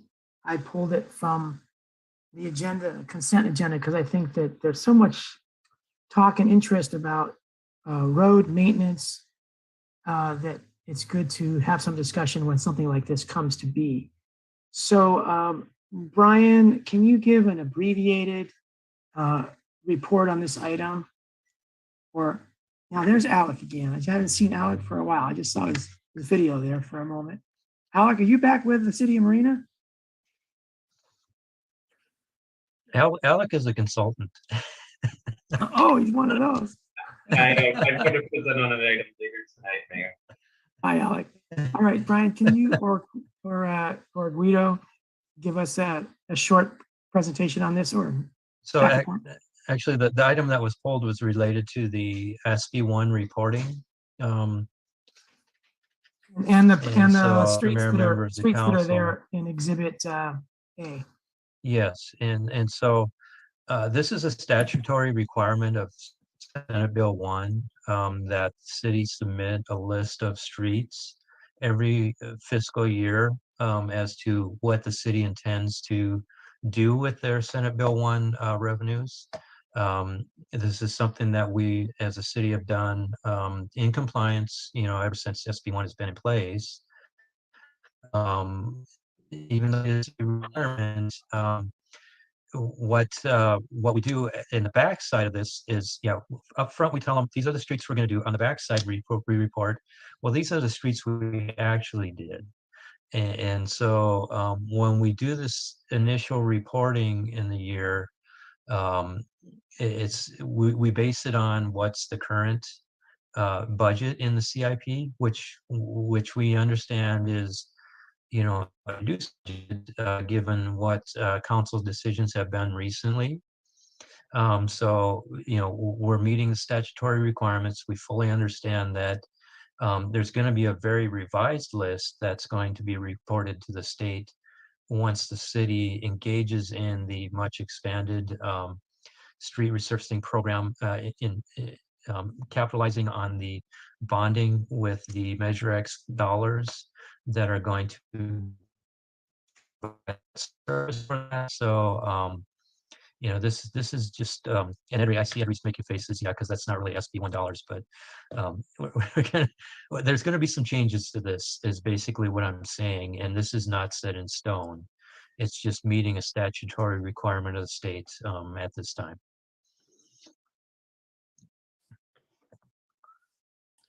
You're muted, Mr. Mayor. Thanks. So, Brian, is it true that tonight we're talking about how we expect to spend $500,000 we get from SB1, which was a state ballot measure. And I'm looking at Edry, is that the numbers we're throwing in on the SB1, or is it the full 2.6, 2.8 million? We're showing how we're going to expend the 500,000 within our allotted budget, approved budget of 2.2 to 2.6 million. So I'm trying to make this clear to everybody because it's a little confusing for me too. So is it true that we're spending about $2.6 million a year within the city of Marina on roads? Okay. Correct. Now, of that 2.6 million, tonight, right now, we're talking about 500,000 of that 2.6 million. Is that correct? Okay. Yeah. And then the rest of the 2.6 million, where will that be coming from in general? Like general fund, Measure X? That'll be the $1.6 million in general fund, and then I think we have 600,000 Measure X, a little bit more maybe. It keeps growing as sales tax increases over time, but yeah, those are the three funding sources in our program. Okay, so 1.6 in our general fund, about 600K from Measure X, which was a county ballot measure, and then 500 from SB1, which was a state ballot measure. Now, would that Measure X money go away in a sense when we start to bond it, or do we still get to spend $600,000 a year here, plus we use it for bond revenue? I can answer that a little bit. It's a good part. Like we are in the final stages right now of issuing our Measure X bond. We'll probably go out to the market June 13th or 14th on that. And as we go to market, we'll be pledging about $700,000 of Measure X funds. And so those will be tied up for the next 20 years, paying the bond payment. And what we're going to get out of that is $11.6 million up front that we're going to push into the most massive street reconstruction program the city has ever seen. That will happen over the next 2 years.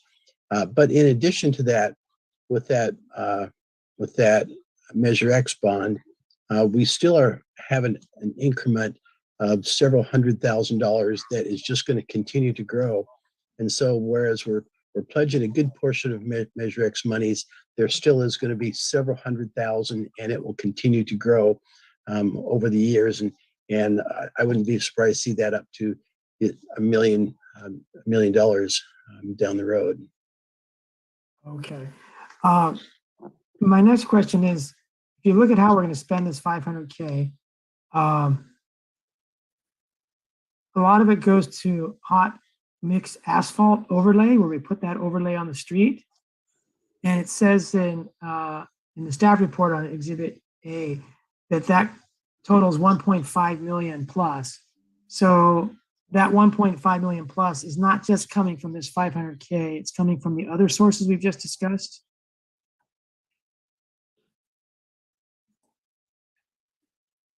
I think Edry, I don't know that it segregates it necessarily. It just looks at how much is going in to the program. So I think, yeah, so it's not specific to any one funding source. It's just we're saying we're spending 1.5 million on overlays. Okay. And so the total bill on Exhibit A, the total sum is 2.1 million.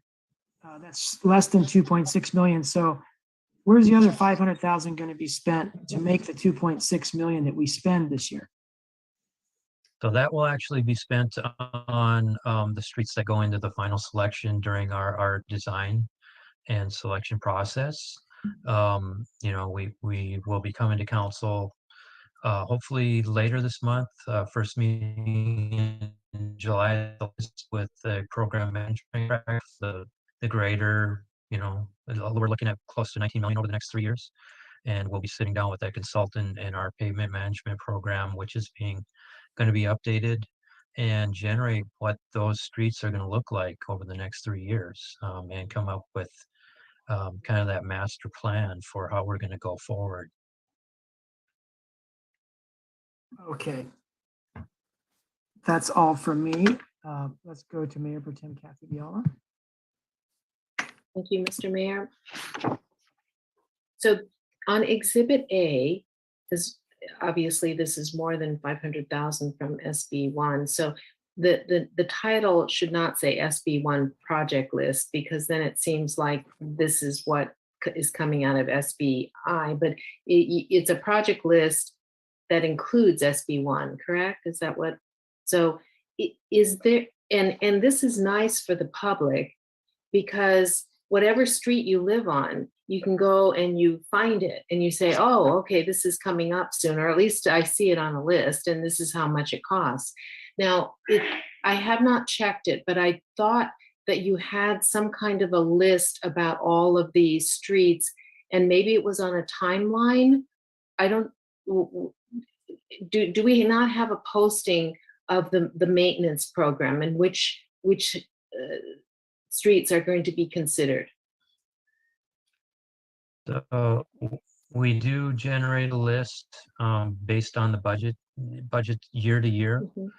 So once the budget's approved by City Council, then we do generate a list and we'll know what streets are going to be in that. As I said, when we expand this program, we're going to be looking at generating lists for the next 3 years and making, daylighting those with public. I'd say, you mentioned this is a good list for the public. I would say it's actually more so a good list for the state under the statutory requirements, because the resolution that's in the packet has been reviewed by the state and it's language that they're actually looking for to be compliant with SB1. So, this is more satisfying state requirements, and the actual lists of what the public are going to see is going to be refined going forward. Okay, so is there anything currently posted on the website, the city website? We have the current project for street resurfacing is on the city website with the list of the streets that are in the current contract and moving forward. Okay, and then once we approve the budget, then we're going to add some more things to that list. Okay. You're going to see a greatly expanded website, a much broader public outreach with this expanded program. Okay, great, because this is really truly not just during campaign times, but always. This is such a major Kathy, sorry, Kathy, we're still on question time. Oh, okay. Sorry about it. Sorry. Turn into question. I will add a little bit to the answer to your original question. What you had about the public outreach is the program manager that we're going to be hiring to oversee this whole pavement program for the next 2 years. One of the things that was built into that contract was a requirement that they do a massive public outreach program. And so, as Brian has talked about, we're going to update our website, have a lot more outreach so that people will be able to very clearly see what is being done, what's being planned for next year, what's being planned for the following year. They're going to be able to see exactly how their tax dollars are being spent, how the Measure X monies are being spent, and that was built into the contract. Great, thank you. All right, thank you, Kathy. I'll motion that we adopt the resolution before us and adopt in so doing the updated list of projects. If there's a second. A second. Okay, and then Brian, Robbie Cabrera, who lives on Elba Circle, and other people who live on Elba Circle, are saying, why can't this go to Elba Circle? Because Elba Circle is really bad. Now, Elba Circle wasn't on the 25 worst street list, but then when I asked you via email what the rating was, you basically gave me a failed rating. It was like in the low to mid 20s. Is that a failed rating? Below 25 is a failed rating, and something to keep in mind. Also approved on the consent agenda was updating that pavement rating system. We'll update the collectors and arterials. Residential will get updated every other cycle. Every cycle is 3 to 5 years. But when they come out and survey the streets, when it goes into our system, that doesn't become a static rating.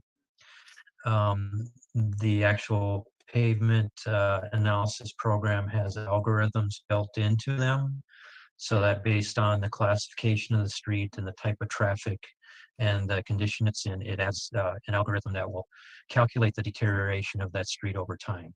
So we did generate a list of streets, 26, we did or so down to 25. But, you know, if we go in there, look now, there may be some more that have dropped below that 25, and we'll have to take a look at that with the program management contract as we're generating the list of streets over the next 3 years. Okay, so to people that don't find themselves on the 25 worst street list and don't find their street on the list we have tonight, we still want to say that that's not the whole package. There are other lists that will have streets on them that will get some work.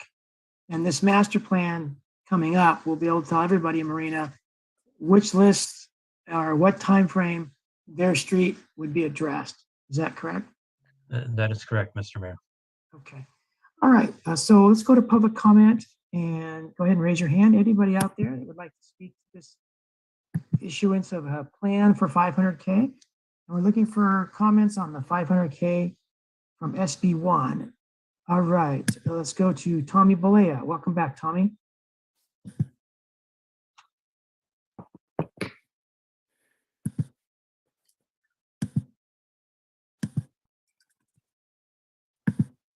Give it another try, Tommy. Okay. I'm sorry. We met at the library and you had made a statement in regards to, you know, Tommy, we have some extra money. We might be able to do your street now. And I was kind of set back and shocked. I mean, I thought during the whole beginning of this whole talk about street repairs, I thought I was the only one complaining about the roads. But I guess there were others, but I mean, you even openly said that. So I thought there was money for my street to get repaired after you said that. And then you said in a city council, no, your street is not on that list. So I'm kind of somewhat confused and bewildered. But I mean, you said you came down and took a picture of the street. I like to, since that's public property, I like to have a copy of that picture. So if you said you took a picture, can I get a copy of my street that you took so I can use and compare it to today and see how much worse it is? So can I get a copy of that picture of Andrews Circle that you said you took? That's step one. Step two, some crew went all around Marina and patched all the holes quickly. I mean, there were limited funds, I'm sure, to do that. They did Crivello, Redwood. My gosh. And I complained, did you ever think about doing Andrews Circle? Was there something? I mean, I had mentioned it. And then you guys repaired all the roads. And then you didn't do Andrews Circle. I mean, is there something personal there or something? That's the part I don't get. And you have the extra funds to do it. And yet now I didn't hear anybody complaining from that other street that you just mentioned. Did they do something different? Do they do a database, or did they sign a piece of paper they all signed and said our street needs repairing? Or maybe they provided a video or pictures or something. But I just don't get that part. How certain streets are priority. I can understand through streets. But you said to me you had the extra money, we'll probably be able to do your street, Tommy. So you said that straight from the mouth from you. And then later on in a city council, your street is not on that repair list. So I'm somewhat totally confused now. And yes, you did mention extra money either through a tax before this extra money you got. You said there was a sales tax that had passed and it produced extra money for the city of Marina specifically for road repairs. And now all of a sudden, I'm not on that list. I mean, after complaining about it, going to the city council, I don't understand what more I could do. The only thing I request is that public information, that photo, I want a copy of it so I can compare it and keep comparing how much worse the road's getting. So please, I want a copy of that photo of the street that you said you took. And that was before the pandemic, I think. Holy smokes, we're talking about some time yet. But I don't understand. As you come to you guys to complain, and then you see everything else getting done everywhere else, and they're not complaining. How does that work? Maybe I shouldn't complain, and then it's going to get done. Everybody's telling me, back off, Tommy, let it go. No, I'm not going to let it go. This is going to be talked about every time you guys have a city council meeting. We're just going to keep pounding. That's the way I work. Dad says, don't back out. Thank you, Tommy. Thank you very much for your comments. And we'll get back to those as soon as public comment is over. All right, anybody else wishing to speak, please raise your hand. Give you a couple moments before we close public comment. Okay, we'll go ahead and close public comment. And Tommy, I think what I told you was that there was a county tax measure called Measure X that passed, and that the city was going to use that money to leverage some bond revenue. And with that bond revenue, 11 million, we are going to spend it on the 25 worst streets. Andrew Circle that you have mentioned is on that list of 25 worst streets. There are a few lists. That is one list. Tonight we have a different list than that one. Tonight we have a list of streets that are not failed, that don't need as much work as Andrew Circle and the other 24 worst streets in Marina. And so they're going to get funded by monies other than that bond leveraged revenue I mentioned. So Andrew Circle, where you live, is on a list of 25 streets that are in failed condition, and they're going to get bumped to the front of the line to be repaired in the next 1 to 3 years. They have to be completely rebuilt. That's why they're so expensive. And that's why they were last in line, because they were so expensive per square foot to get to be an adequate condition. But now we've been somewhat creative in using that county tax revenue that I mentioned to you, so that now we can get those worst streets done almost ahead of many of our streets in Marina, whereas before they were last in line because they were so expensive to fix. But anyway, the master plan that our Public Works Director and City Manager have talked about tonight will be the communication piece that'll make this all easy to understand, because it's confusing to all of us. Multiple sources of money, multiple lists that are generated every year as we decide what we're going to spend the current year's money on. So it is very confusing, and that's going to become clearer once we have this master plan for our street maintenance. And so we'll look forward to that. All right. Can we have a roll call vote, please? Councilmember Burnett,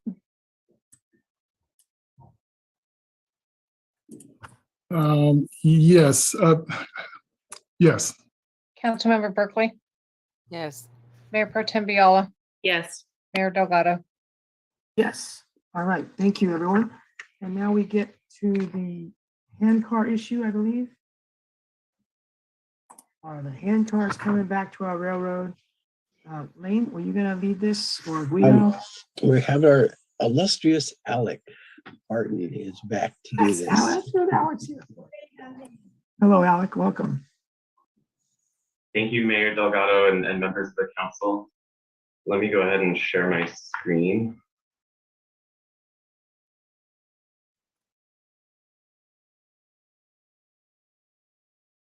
So the item before you is two proposals that the city has received via the Transportation Agency of Monterey County for the Monterey branch line.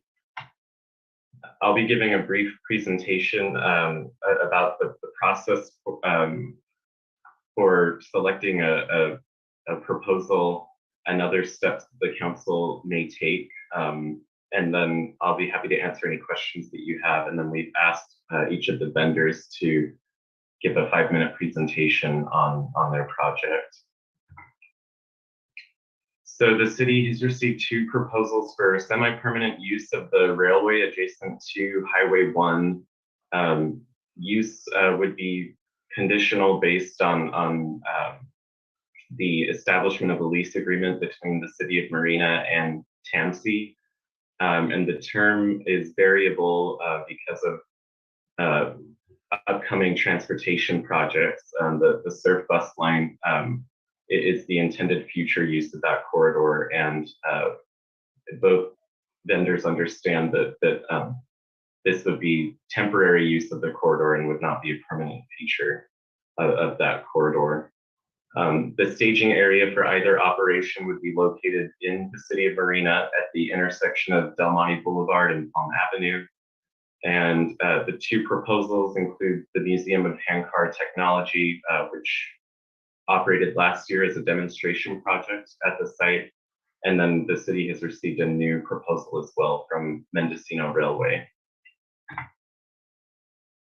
This is an image of the location where the staging area would be, again, at the intersection of Del Monte Boulevard and Palm Avenue. And this shows the larger location of the Monterey Branch Line staging area in Marina, the balloon track, which was the terminus of last year's demonstration project. And then both proposals this year have suggested going further south towards Seaside and Sand City and running a route even further along the branch line. So TAMC is proposing to lease the right-of-way to the city of Marina. Area 3 would be that staging area, the right-of-way area within city limits. And you can see the figure there and in your staff report for what that lease would be at about $1,600 a month. Area 1 includes the actual railway between the staging area and the balloon track, which is where the demonstration project ended last year. And then there's an additional Area 2 between the balloon track and the new proposed southern terminus that would be an optional lease area based on the priorities of the council and the proposals that have been presented tonight. And as lessee, the city of Marina would function as the lead agency on environmental review that would need to take place before operations could occur. The city has convened the design review committee consisting of department heads, and they met late in April to discuss concerns related to both of the proposals. Comments are included as an attachment in your staff report, and they included things like adequate restroom facilities, providing emergency access to the site, and then the siting of facilities within the right-of-way. So the next steps would be for the council to authorize pursuit of a lease agreement with TAMC, and for the council to select an operator for the Monterey Branch Line that so chooses. Staff then would perform required environmental analysis and issue any necessary permits prior to operation within the city's and TAMC's right-of-way and then along the rail line. And at this point, I'm happy to answer any questions that you may have about this proposal. Mayor, if I may add a couple of things before we get to council questions. One part is regarding the lease with TAMC. So we've already conveyed to TAMC that we're interested in a lease. Their rail committee on Monday reviewed the lease and forwarded on to their executive committee, and they're going to hear that tomorrow. And then they anticipate the lease going to their full board at their June meeting. And so TAMC staff really supports the idea of this lease. Our attorney right now has a draft of the lease, and we're kind of still going through it. And we haven't really gotten back to TAMC if there's things that we need to modify. But on the staff end, we want to look at that with our attorney. If there's some things we need to work out with TAMC, we want to work those out. But I think overall, on the lease part, we're just looking for a direction from council to that yes, we want to move forward with the lease, and we want to be able to convey that to the TAMC board that our council does support the lease. We just need to work with our city attorney on that. I also want to comment on a couple parts of the lease. One is the rates that TAMC is charging us and their methodology for the rates. They have two different rates that they're charging.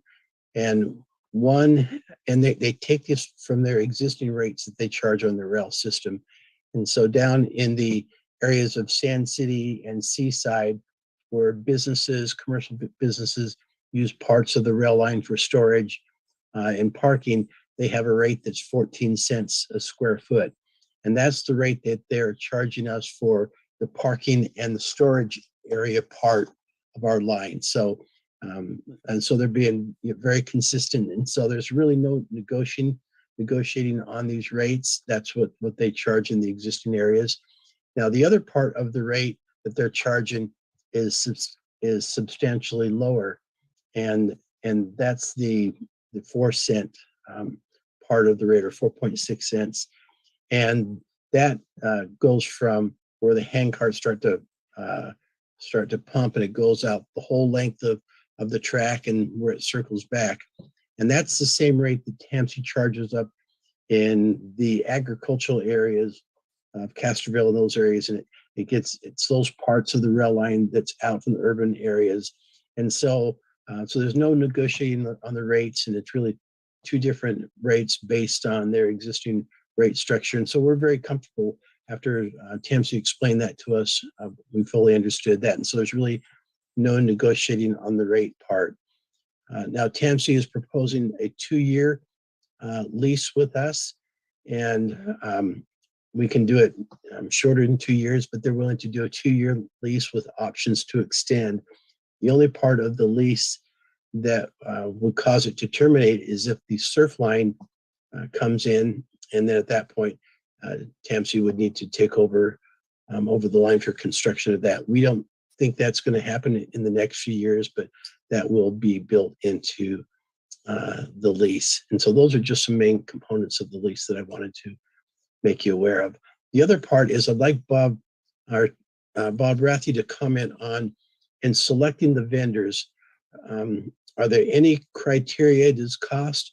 What are the factors that council has to look at in selecting the vendors? It's different from my understanding that it's not based on the lowest rate or anything like that. I think it's pretty open that council can hear the proposals and select the proposal that you like the best. But if you could comment on that to help the council. Yes, the vendor selection is not based upon the lowest bidder, as a public work contract would be. The council could solicit vendors through an RFP. That would be one way. It's not a professional services engagement. So at least probably some advertising would be, if not an RFP, at least some advertising would be advisable to try to create a level playing field and have as many proposals as we can possibly see.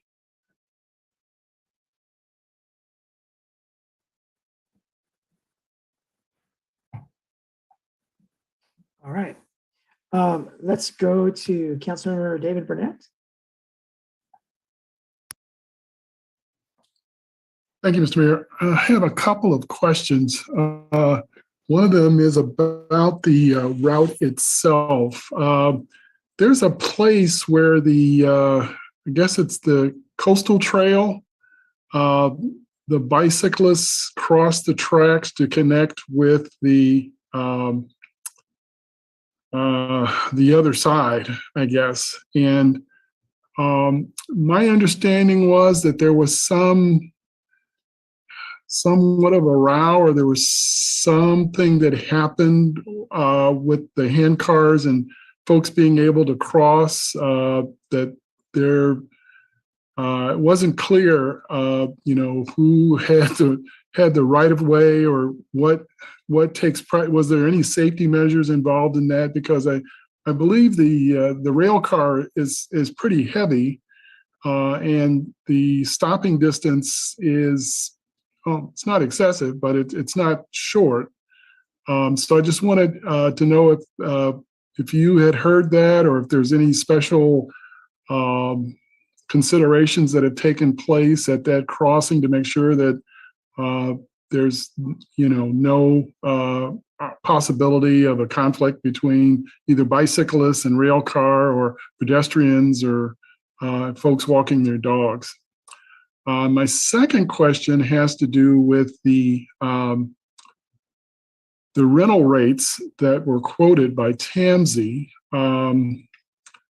In the event that so the city turns around and then charges the operator some fixed cost related to the length of rail they're going to be consuming. And do we add anything to that TAMSI rate to cover our costs for administration?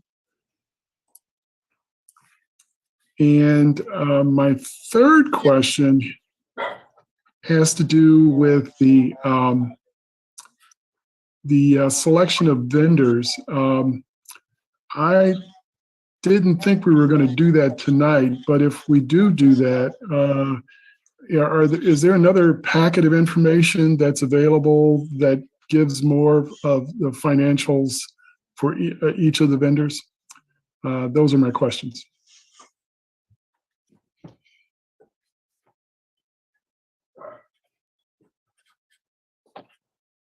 All right, thank you, David. Who would like to talk about the railroad crossing? It's my understanding that the vendor would always have a human being there with A-frame billboards alerting folks that the hand cars were crossing and they needed to wait until the last hand car had crossed before the person and the sign would come down that they couldn't cross at that moment. Does staff have any other further advice on how it was handled in the past or how it's going to be handled in the future? Thank you, Mayor. I know that one comment that was received at the DRC was a recommendation that a permanent at-grade crossing be installed at that location to create a safer crossing. And so that condition could be added to any permits and require a vendor to install that crossing there prior to operations. I think one of the proposals has already offered to do that.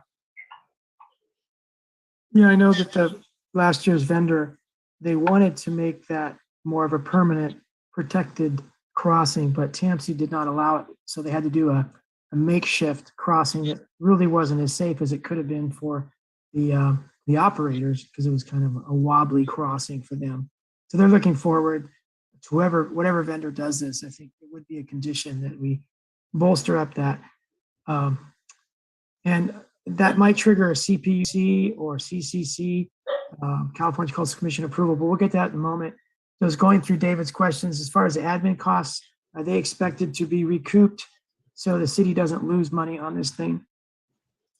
Yes, definitely. TAMSI last year, I think, charged $15,000 in cost, and built into the lease, they have up to $20,000 of their costs that would be recovered, that would be passed on to whoever the vendor is. We will have to incur some biological survey costs, and our estimate is between $5,000 and $10,000 that would be passed on to the vendor. We'll also have internal our cost processing these permits and our review of it and inspections throughout the process, even when it's operating. And so we will also build that into whatever the rate to completely cover our cost. And then the question to the council that we really haven't covered is do we want to charge any more on the rate above that, or do we just want to just flat cover our cost and nothing else? All right, do you have any more input at this time, David? I'm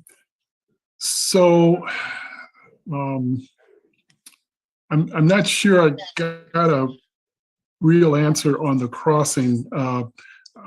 Maybe that needs to be put into the motion that we need to make sure that is a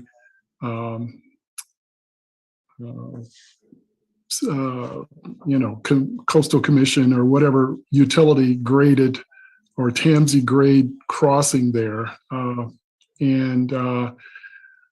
as so far as adding additional, yeah, I think we should look to make sure that we can cover the cost of this, the administration of this, because they're they're paying for a business license, right, in order to operate this. That's true. Yes. Okay, and so do we tax the service itself on a per car? Is there any kind of other than a monthly rental for the track? Do we extract some kind of per car or per passenger tax? Not that I'm aware of. We haven't had that discussion yet. Okay. Okay, those were my questions. So thank you.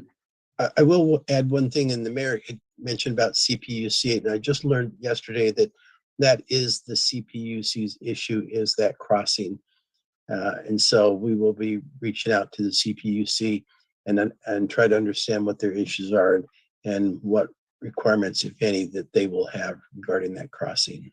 So had you heard that there was an accident there, that there was a near miss? I got a couple of anecdotal reports that there had been a couple of incidents there related to pedestrians and bicyclists having interactions with the rail cars. We do have I haven't heard of it, but we do have the Clark family represented here, so they would know exactly what you're talking about, I believe. Okay, that was my question. All right, so let's bring Mr. Todd Clark over. Todd, just a brief question. Can you summarize any incidents you had of conflict between handcar raisers and people that were recreating and wanted to cross the tracks? Okay, go turn your volume. So I can answer this question. So what we established for last year was we built a temporary bridge that we would place over the bike trail and take it off after the handcars passed. So the way it would work is when the handcars approach, we'd put a flagman there. We would put up some barricades. Somebody would stand there. And then once the handcars went by, we took up the temporary tracks. The whole process of taking them and placing them down probably took about a minute at most. So, and we didn't have any accidents, not that I'm aware of there. We always had a flag person there that always held up traffic. Thank you, Todd. Okay, it's a little, our process here is a little bit constrictive because Lane asked a question, but we're really not supposed to be talking about our answers to his question. We're supposed to be asking questions. So let's answer the questions later regarding what criteria we think should be put into the bidding and how we might generate revenue to cover our costs. So those are important questions that let's get into when we get to the discussion phase of tonight's issue. All right. Anybody else? Let's go to Mayor Pro Tem Kathy Biala.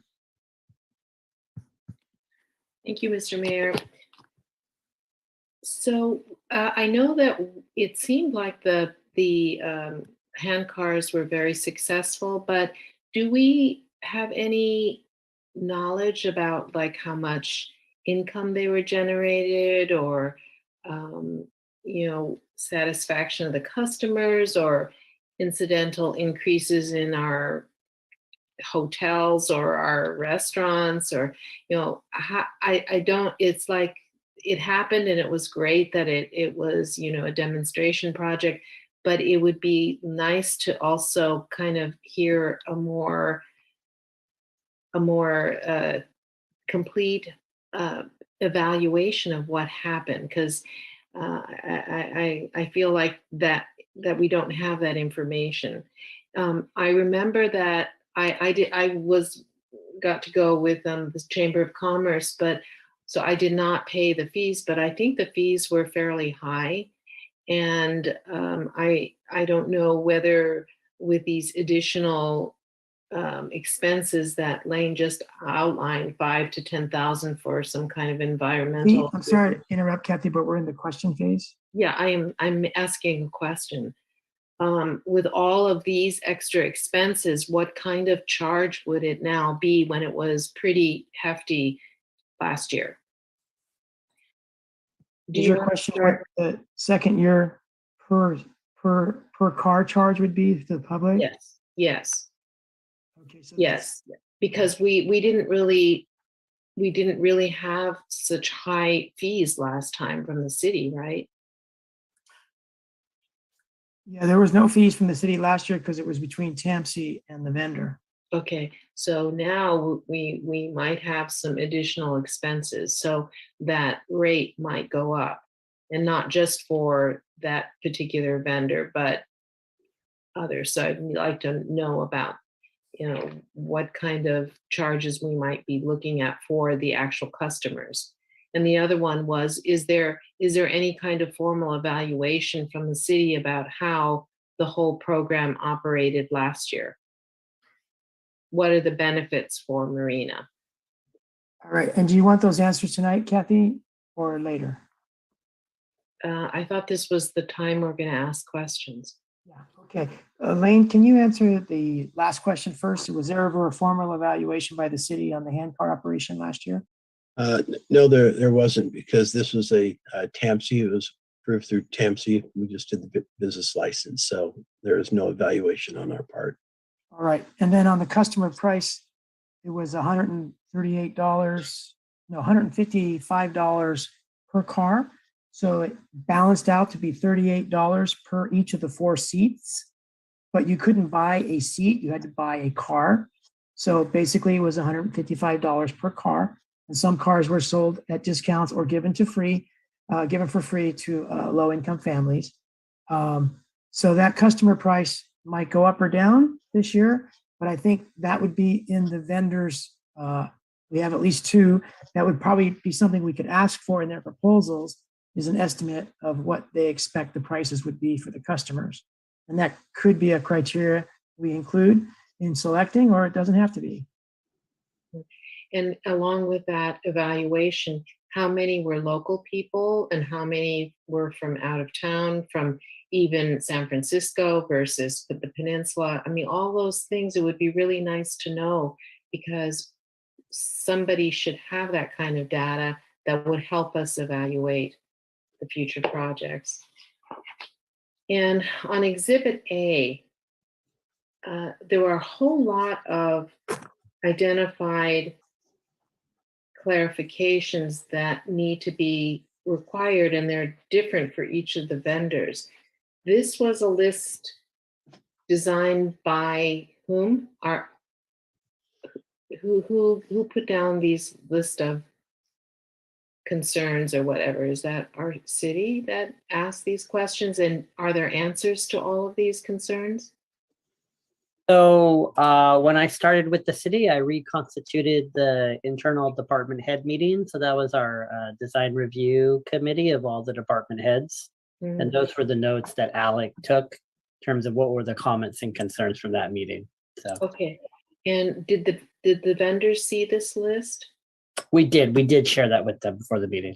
Okay, and did they respond to each one of these? Part of tonight's presentation is they were going to address some of the comments and concerns. I see. Okay, thank you. Okay, that's all for right now. Okay.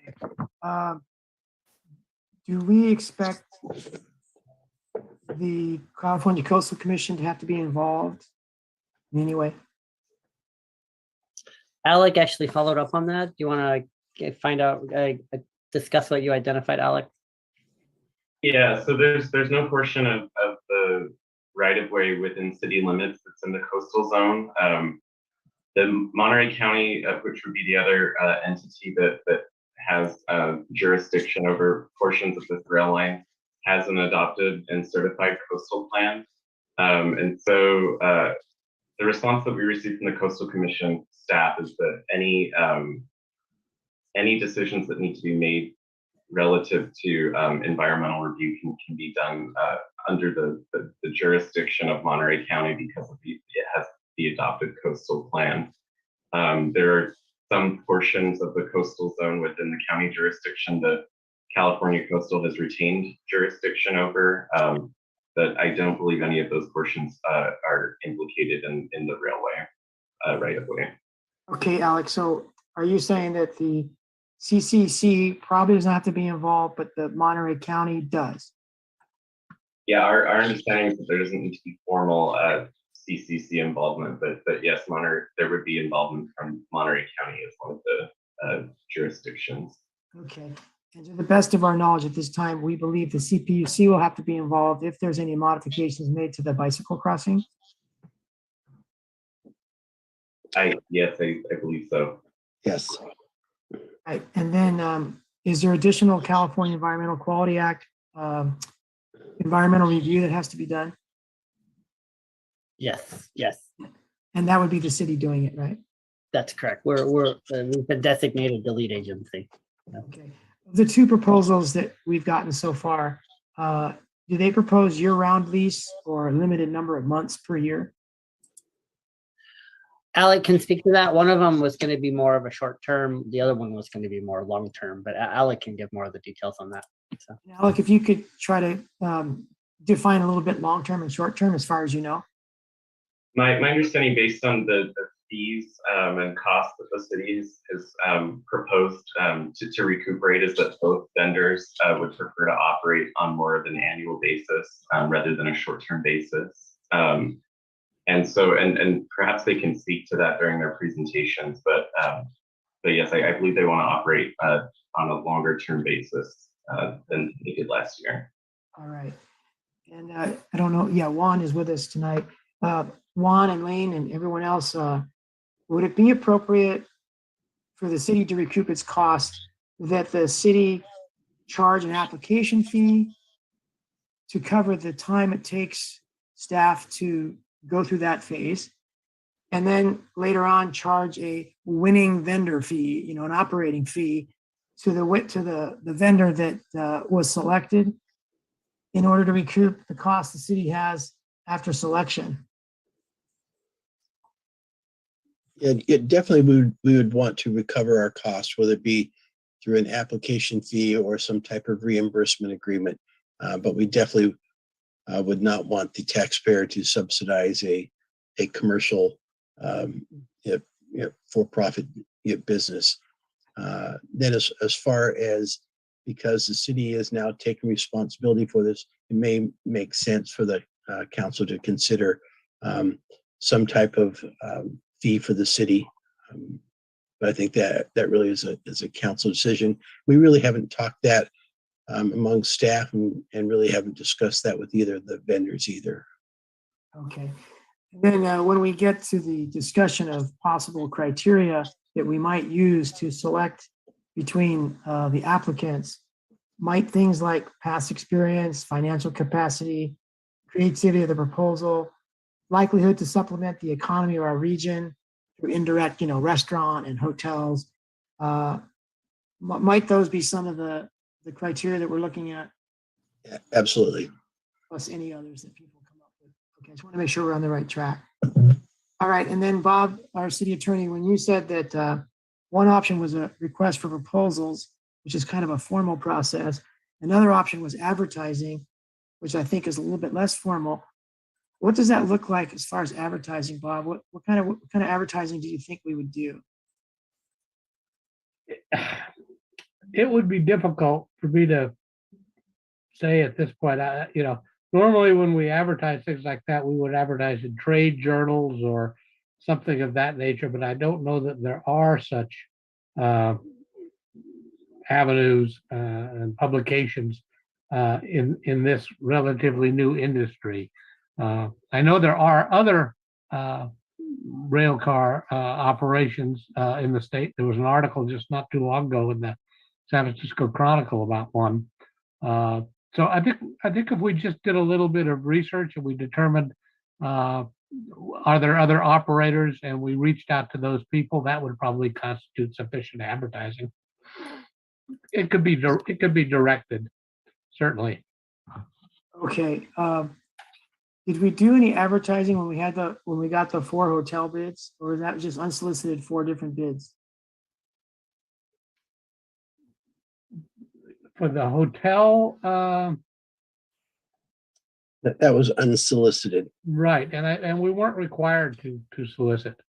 And I'm not aware of any requirement that makes you solicit, that would require you to solicit bids in this case.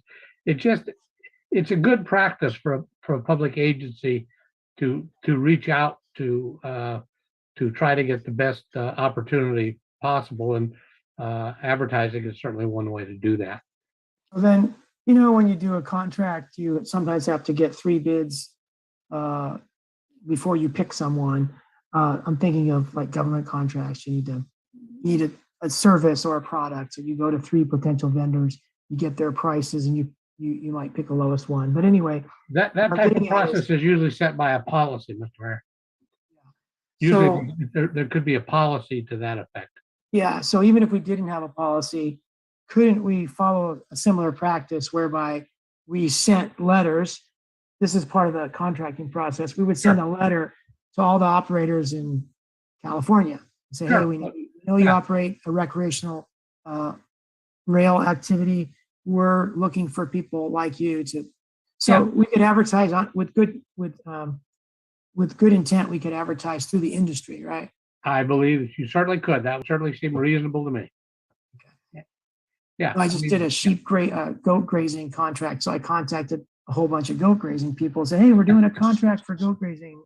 If you're interested, apply. Be kind of like that. Well, kind of informal, but it would be. And not even speaking facetiously, goats are much in demand. So maybe they'll be used to clear the railroad tracks this year before they. Could be a synergy there. Yeah. All right. So that's all I had. Let's go to Mayor Pro Tem. Thank you, Bob. Kathy Bella. Thank you, Mr. Mayor. I think I'm feeling like I don't really know how to make a decision. You've read some of the criteria, Mr. Mayor.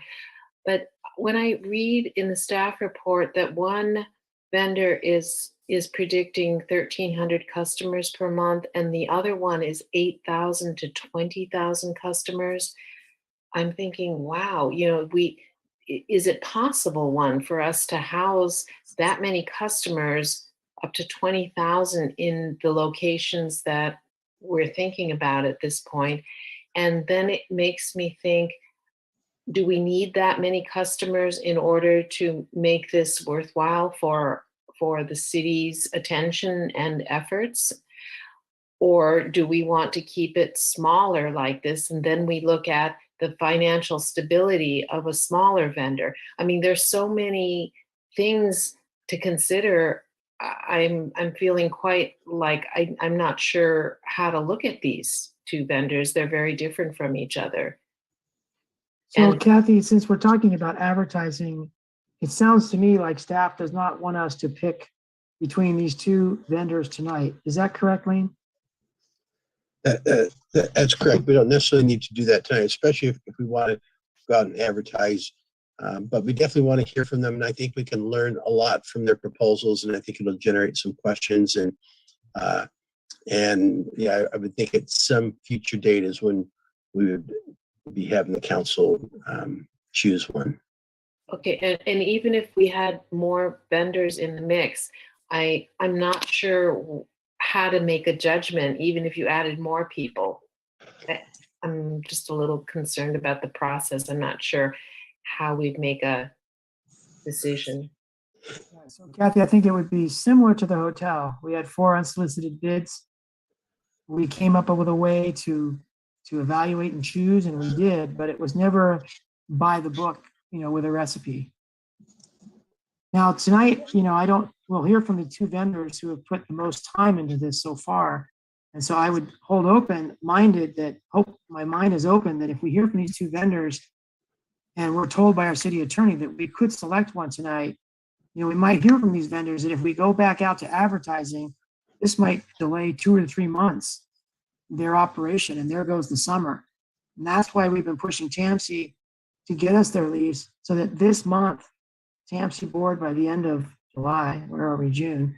By the end of June, we could be ready to go and select an operator within our own process. But if we turn this into a lengthy process, it kind of eats itself up by losing the summer traffic that they're trying to capture, which is the highest traffic.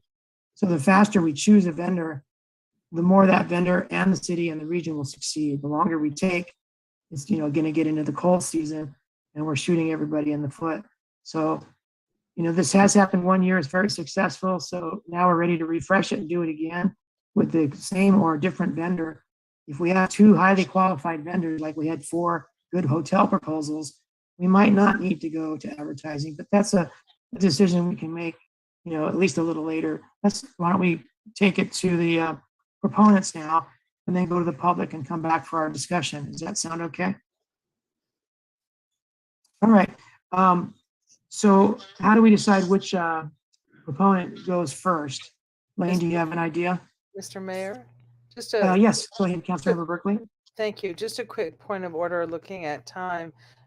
We have 20 minutes, and I'm just wondering if there is anything else on this agenda that we must complete this evening other than this item.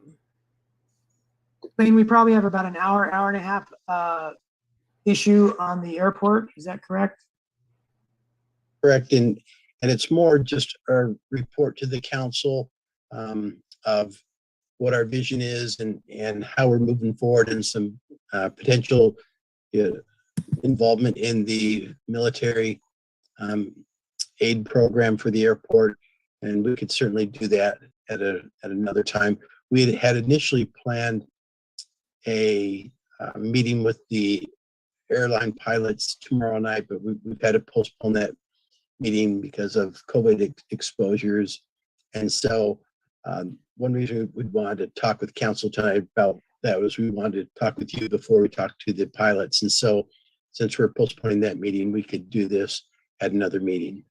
Is there before we hear from the vendors, I mean, I recognize that they're here now, so do we think it's more important to be focusing on the airport or no? Okay, so we can complete this item then. Okay, terrific. Thank you, Mr. Mayor. Thank you, Lisa. So I'll motion that we go to the completion of this item. Second. Can we have a roll call vote, please, Anita? Councilmember Burnett, Yes. Councilmember Berkeley, Yes. Mayor Pro Tem Biella, Yes. Mayor Delgado. Yes. So that motion passes. Okay, thank you. Now, Lane, how do you think we'll pick which vendor goes first? I'd say Alec choose. Alec choose. Let's go ahead and hear from the Museum of Camcard Technology and then the Mendocino Railway. Okay, so we'll move Mr. Clark over and Mr. Clark over. That would be Todd and Mason. Yeah. Okay, Mr. Mayor, I'm going to have my submission offer the presentation. Okay, here's some feedback on your end, but I think you said that Mason was going to take it from here, Todd? Yes, he'll be taking it from here. He'll share the screen. If you hear feedback, see if you can eliminate it. But let's go with Mason. Welcome, Mason. Hello, everybody. So I want to share my screen. So if you could somehow facilitate that, that would be great. You're a panelist, so you should be able to do it, I believe. Okay, I see raise my hand. I don't see any share screen. Okay, Matt. Oh, here we go. I just got. I just, Mr. Mayor, I just promoted him. So. Thank you, Guido. No problem. Whenever you're ready, Mason.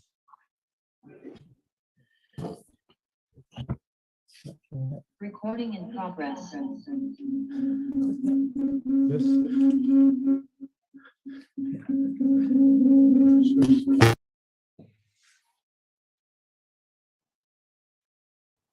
Okay, we can see it, Mason.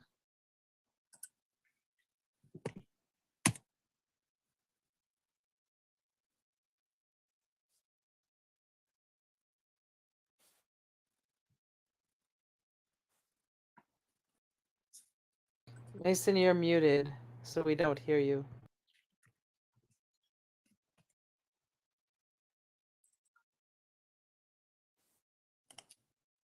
Okay, hello, everybody. Great, we hear you, but this is the first time we're hearing you, so you may need to start. Okay. Let me go back and we'll start from the beginning. Okay, everybody, can you see my screen?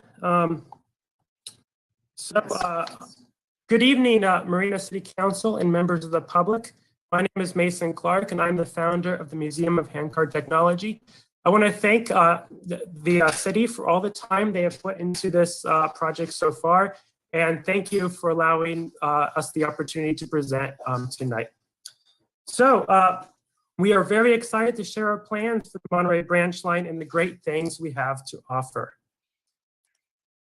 So let me just talk very quickly about the history of the rail line. The Monterey branch line was built in 1879 by the Southern Pacific Railroad, and it was an instrumental part of Monterey's success today. It was taken out of service in the 1990s and purchased by PAMC in the early 2000s.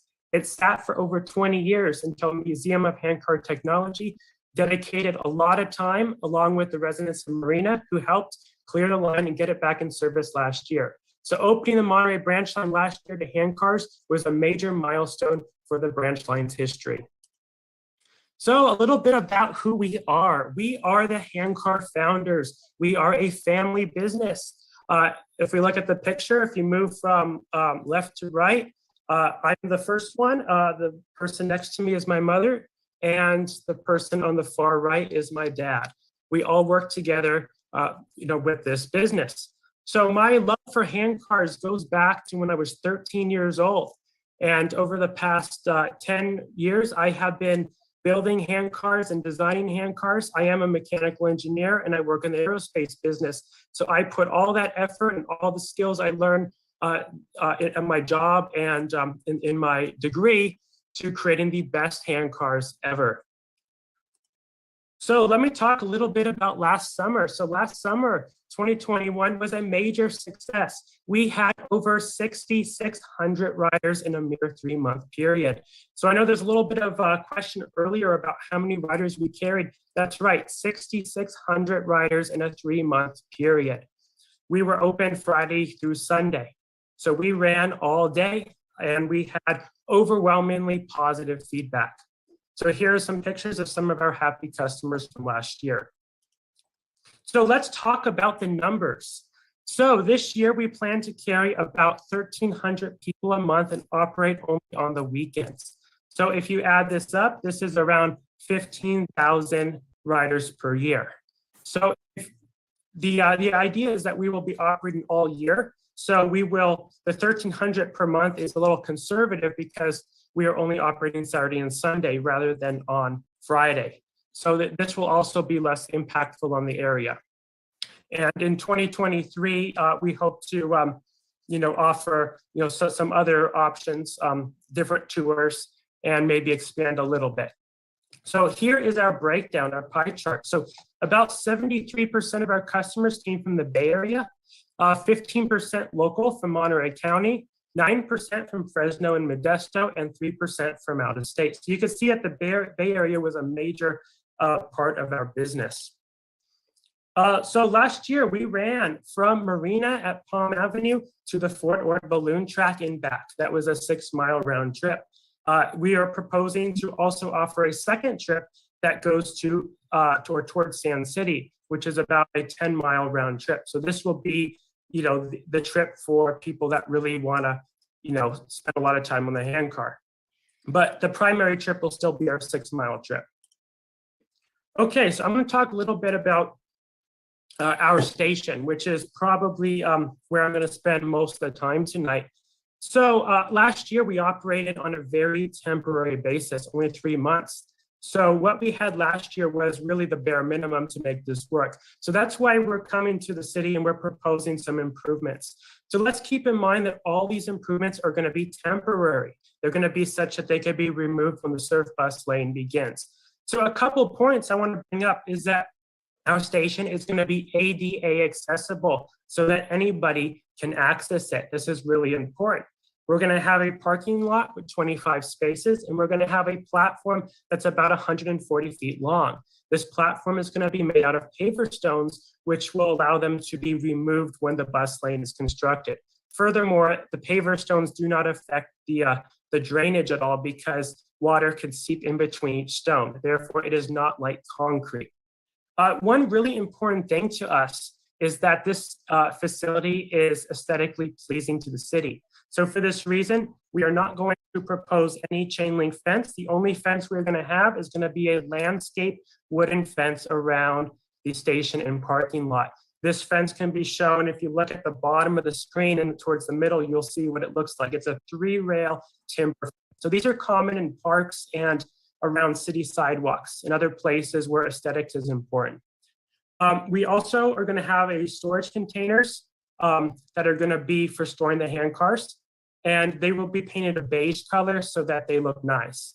So again, a primary goal here is for this facility to be nice looking, for it to be kept up, and for it to improve the aesthetics of the area. We are also going to have an antique railroad signal as shown below to further help, to make it look like it's a, an old looking station platform.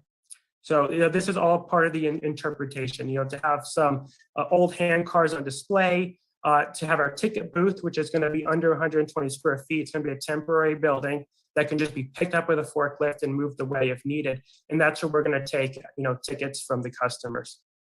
So let me move on. So let's talk about the vehicle. So everybody last year loved the hand cars. I invented the hand car, and it has been a great success.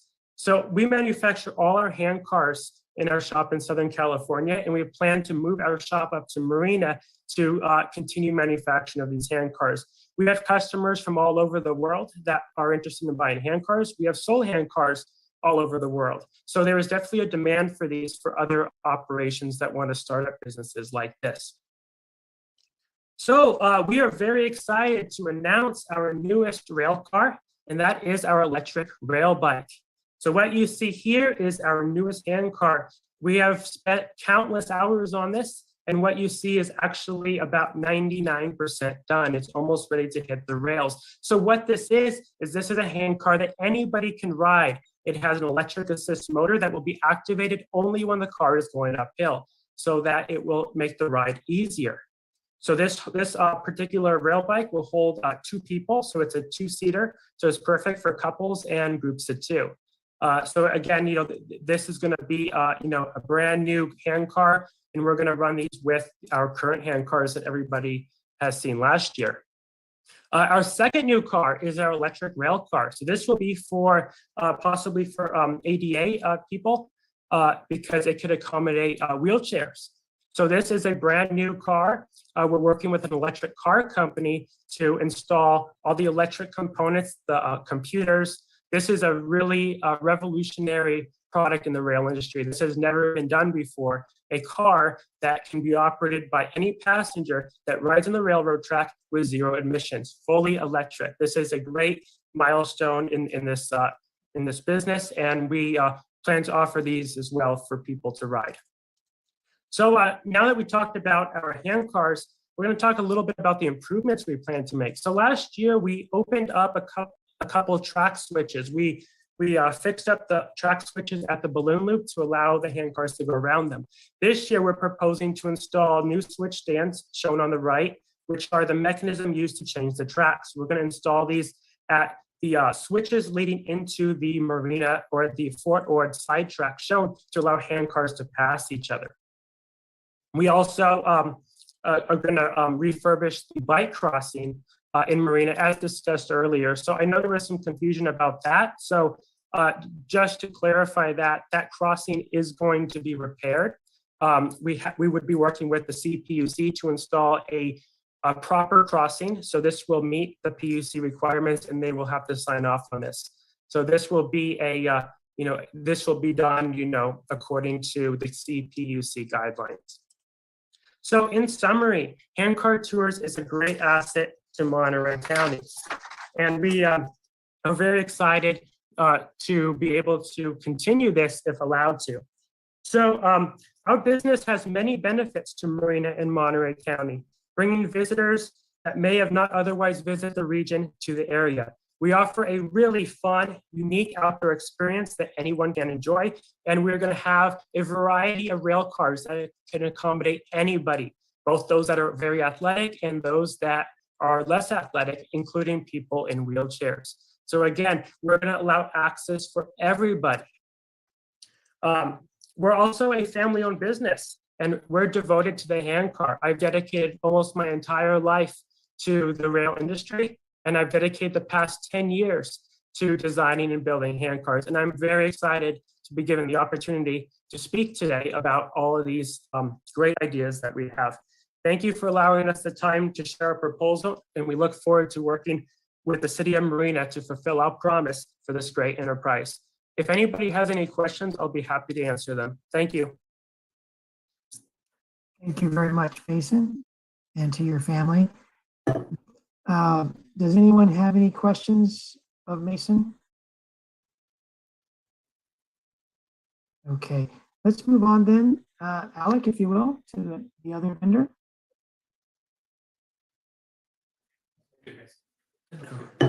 Okay. Great job. Who will be representing them? We'll move them over to. Great. Perfect.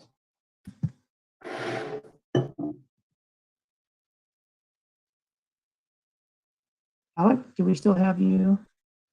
Yeah, I believe it. Robert Panoli is representing Mendocino Railway. I don't see him on the list of panelists.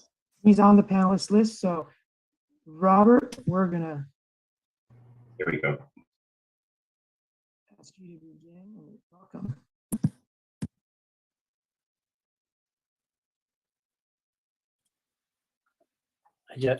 Mr. Mayor, I just promoted him, so. Now we see two Hello. Robert Jason Pinolis, and that's okay. Can't have enough. Hello, Robert good evening. Jason. Thank you, Mr. Mayor. And can you hear? Yeah, you're a little bit garbled as if we have transmission issues. But please continue.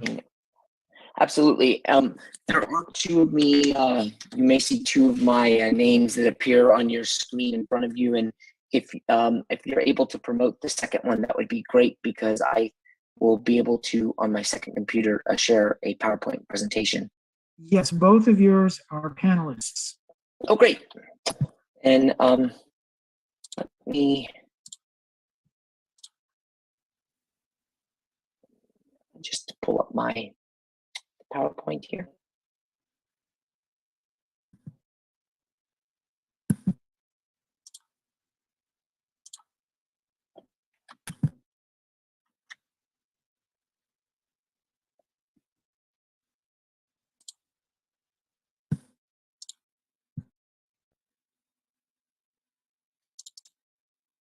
Excellent. And that should be coming up, and you should be able to see that now. We do see your cover slide. That's great.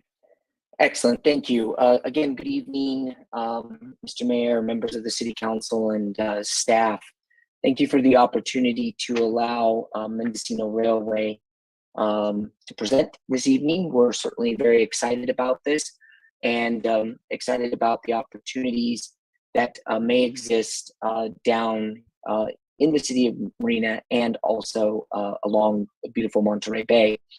We are not new to the railroading industry. In fact, we are a Class 3 common carrier public utility railroad. We do operate freight and passenger railroads throughout the state of California. And one of the things that we do operate are rail bikes. This presentation was put together for the TAMC back in January, and this be more than happy to send this over so that council members can review it to gather additional information at a later time in assisting in making the decision. But our goal is to not only work with the city of Marina, but to the local community. That is something that we are very passionate about. It's something that all of our operations that are guest facing or passenger facing do. We certainly, depending upon what time of the year we start, we anticipate being able to carry approximately 8,000 guests in our first year, and growing to up to 20,000. We do view ourselves as year-round operation, and our rail bike operations do travel all of our railroads year-round. This is a little bit of background about who we are as a company. And again, we are a Class 3 common carrier short line that carries over 100,000 guests annually, both on the trains and the rail bike operations that we have. We operate the historic Skunk Train in Mendocino County, the Sacramento River Train along the Sacramento River, and in Ventura County.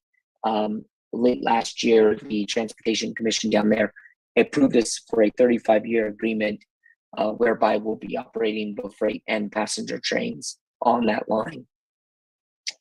So what are rail bikes? These are two-person pedal-powered electric assist bikes. They allow guests to board and to pedal themselves down the tracks. Guests with mobility issues, guests who may not be able to pedal as far as younger guests don't need to worry because all of our bikes are electric assist. We do build our bikes in Fort Bragg, California. We are on the Mark IV version of the rail bikes and are currently building them in units of 30. So we have a batch of 30 ready to go and ready to be transported to the Monterey Bay area if we were selected. You'll notice on this one photo down here in the lower right-hand corner, and we not only do we make every reasonable accommodation for our guests who have mobility issues, but we certainly make accommodations for those guests traveling with their pets, and find the pets do quite well in the carrier that we built. Some of the successes that we've had with our rail bike operations, you can see from some of the media coverage that we've received. San Diego Union Tribune, fantastic article, and that really became a catalyst for other articles. Los Angeles Times, been covered on Thrillist, Board Panda, Red Tricycle. All of these folks, or all of these outlets, millions and millions of either unique visitors per month or actual paid subscribers. The plan, again, we had produced this plan for TAMC back in January, and our goal is to get people outside, get them exercising, and to use the rail corridor, which is presently unused. Put some life back into that rail corridor until it's otherwise used by TMAC, and get folks outdoors and enjoying the beautiful scenery. From a financial side, we were made aware recently of the costs to use the tracks and the fees associated with that. That doesn't present a problem for us at this time. There was, I believe, one council member that spoke to the appropriate, what are the fares going to be.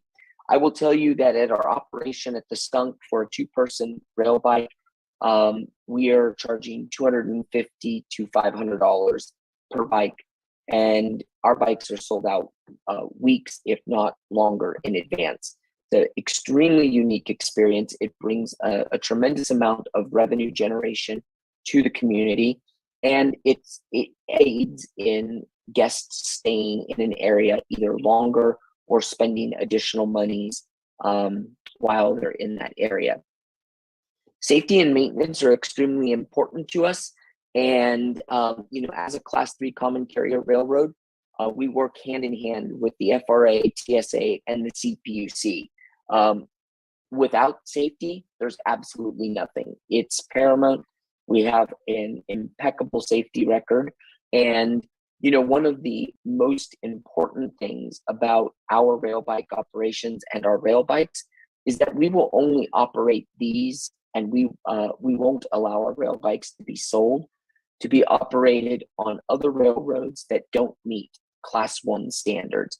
I think that's extremely important, and it is the minimum standards for a passenger train to operate at, and we think it's absolutely imperative that if we're putting rail bikes on track, that those tracks need to be maintained to a standard. Employees.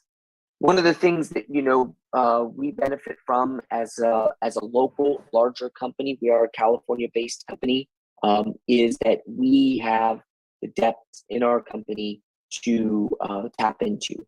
We do have a human resources department, and we do have a legal department. Our goal and what we do at our other operations is to provide full-time employment. We provide our full-time employees with benefits, the ability to contribute to a 401k plan, also contributing into the National Railroad Retirement System. We do offer paid holidays, paid time off, and then, as I mentioned, as part of the benefits, full medical, dental, and vision. And the tourism industry, talked about this a little bit earlier, but it's certainly something that we wholeheartedly believe in and actively participate in. As a leader in the travel and tourism industry, partnerships and alliances are really where it's at. We do attend annual events like the American Bus Association show, Go West, IPW, NTA, just to name a few. In fact, we have a team of our folks out at IPW in Orlando, Florida, as that show moves around the country. And that focuses primarily on international travelers. The Monterey Bay is a very large destination for international travelers, given its proximity to San Francisco. And that's something that we're very keenly aware of, and we're also quite focused on. We also have a wonderful working rapport with the folks that visit California. We do pay into the tourism assessment for our operations because they gross over a certain threshold and are frequently featured in various Visit California articles and a lot of their familiarization tours. Because of our relationship, I think that we can bring a lot of synergy and a lot of PR to the community. I'm not even going to cover this because, again, it was produced for the TAMC before we understood clearly what their goals were. That is the end of my presentation. At last week, conversation with both Guido and Alex, we did cover some of the considerations that have been raised. Again, no issues at present with the fees. Our preference is a longer term agreement, meaning that we would at least prefer a year versus that of anything shorter. 2 years would be fantastic, and completely understand that if the TAMC wants to use their property for their expanded service, that certainly it goes back. With respect to the operations and setup, we would depart from the parking lot area in Marina and then travel Compass South down past the Y and towards San City. We would set up an operation whereby the bikes would be stored in a storage container that had been appropriately painted for the location. And in other locations, we've oftentimes used storage containers that become part of a art district. So they are painted with murals so that they have a very attractive and pleasing, appearance. With that, I would welcome any questions that you have, Mr. Mayor, or that any council members may have. All right, thank you, Robert. do you have any ability for people with wheelchairs to ride your product? So a guest who's in a wheelchair can be transferred over to the bike seat, and all of the bikes do have safety belts, and of course all of our guests are required to wear helmets. Okay, I really like how you provide benefits with your HR department for paid holidays, all the benefits you listed. That's really a nice piece to that. It's extremely important. In fact, it's almost imperative at this point, just from an employee retention standpoint. So, okay. All right. Do others have questions for Robert? Councilmember Berkeley? Oh, there we go. Thank you. Yeah. Just quickly, what is, how did you define yourself a class 3? It was in your first or second slide. yes, we are organized as a class 3 common carrier public utility railroad. And what is so that? We are recognized by the Surface Transportation Board, which is the federal agency that has ultimate jurisdiction on railroads, and also by the California Public Utilities Commission as a class 3 common carrier. Okay. And that designation oftentimes speaks to the size of your company. Okay. If you, as an example, a class 1 railroad would be something like Union Pacific or the Burlington Northern Santa Fe. Mm-hmm. Okay. So right. Generally regional short line railroads. Okay, that's very helpful. Thank you. You're welcome. Follow up with Lisa's question, Councilmember Berkeley's question. Being a class 3, how does that play into your operations here in Marina? Our operations in Marina would be subject to the agreement that's in place. So there's, other than we hold ourselves to an extremely high standard, we would not be the common carrier on this section of rail. But we certainly have intimate knowledge with, working with the CPUC, crossing issues, etc. Okay. All right. Not seeing any. Well, let's go to Mayor Pro Tem Kathy Biala. Thanks, Kathy. Thank you, Mr. Mayor. I think I made an error when I was comparing the number of customers, because the first one was 13 customers per month, and yours was 8,000 in the first year. I was thinking that was per month. So that's why it's actually 666 per month, which is half of what the other vendor was expressing. So my apologies on that, because I thought we were comparing apples to apples. No, it's okay. Thank you. I appreciate your bringing that back up. And those numbers are quite conservative and based on, a mid to late year start, the 8,000. I see. Okay. And here I was talking about 155 per car, and you're saying that you go up to $500 per car and you don't have any issues with customers paying that. That is phenomenal, just phenomenal. And I think that it must be that because you are in the rail industry already, that you have such outreach in terms of marketing to garner that kind of customer. I'm pretty amazed at the price and that people pay that. Yes, thank you. And one of the things I will say that on one of our longer rail bike experiences, which is a 25-mile round trip that commands the $500, that trip actually does include lunch. So it's one of those examples of where we partner with local vendors, and they provide the lunches with some really nice swag, if you will, that the guests get to take home. Very thoughtfully created, iced a canvas ice chest tote, if you will, and the such. But we do have a full-time marketing agency, in-house and also external. So we have the benefit at one of our railroads of an external agency that's quite large, and then at one of our rail operations, which is significantly larger, it has its own internal agency, internal staff, I should say. Mhm.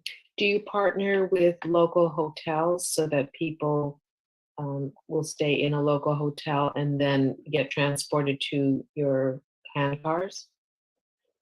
Yes, so we do partner with local hotels. It's something that we offer package deals, and we have certainly a pretty significant number of partner properties at our skunk train operation and at our Sacramento operation. That number is growing. It hadn't been a focus of ours until mid last year. Now, have you looked at the site and created a site plan about where your storage, where your loading of the cars, all of that? Have you done an outlay of that? We have, yes. Thank you. I have been on site several times since the since December of last year. So we have been on site. We have looked at the rails, and we've accessed the rails via the pedestrian trail. But we do have a site plan, and we previously shared that with City of Marina folks. I see. Okay. Do you have access to that right now, Alex, so you could show it to us? And I'm just trying to compare apples to apples. It's kind of like I see one has one presentation, but it's very different from the other, and I can't compare. I can pull up the site plan that was provided to us. Give me just a moment to track that down. Okay, and then maybe Robert, you could explain a little bit about your concept there. Absolutely.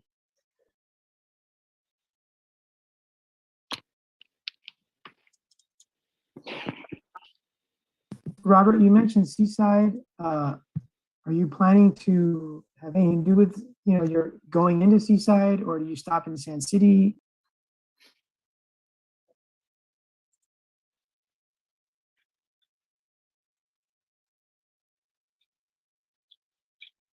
And so give me one moment there. I think Mr. Mayor, you were asking a question, and my audio cut out. Yeah, you mentioned in your presentation something about Seaside. Later on, you mentioned stopping in Sand City. So my question is, do you plan to extend your trip into Seaside? Yes, we do, all the way to the, in theory, the end of the tracks, just right at the where the freeway off-ramp, highway off-ramp comes down. So the California Avenue, that really messy intersection is where the railroad stops? Yes, that's right. Okay. So it Yep, sounds. and so, Go ahead. No, please. So I'm not sure if either proposal is going into Sand City. So Alec, can you answer that? Yeah, I think the stopping point that's been proposed by each proposal is just to the north of that Del Monte Fremont off ramp as you're going into Sand City and Seaside. I don't know if there's a specific name for that location, but that's the endpoint identified in both proposals. Okay, I'd like to know as soon as possible, maybe not tonight, where that endpoint is. I can't picture it right now, but let's move on. I was kind of delaying while we got set up. So Kathy, can you ask the question you were going to ask? Yeah, we had extensive site plans on the other vendor, and so I wanted to know, had they thought about how to configure the starting point?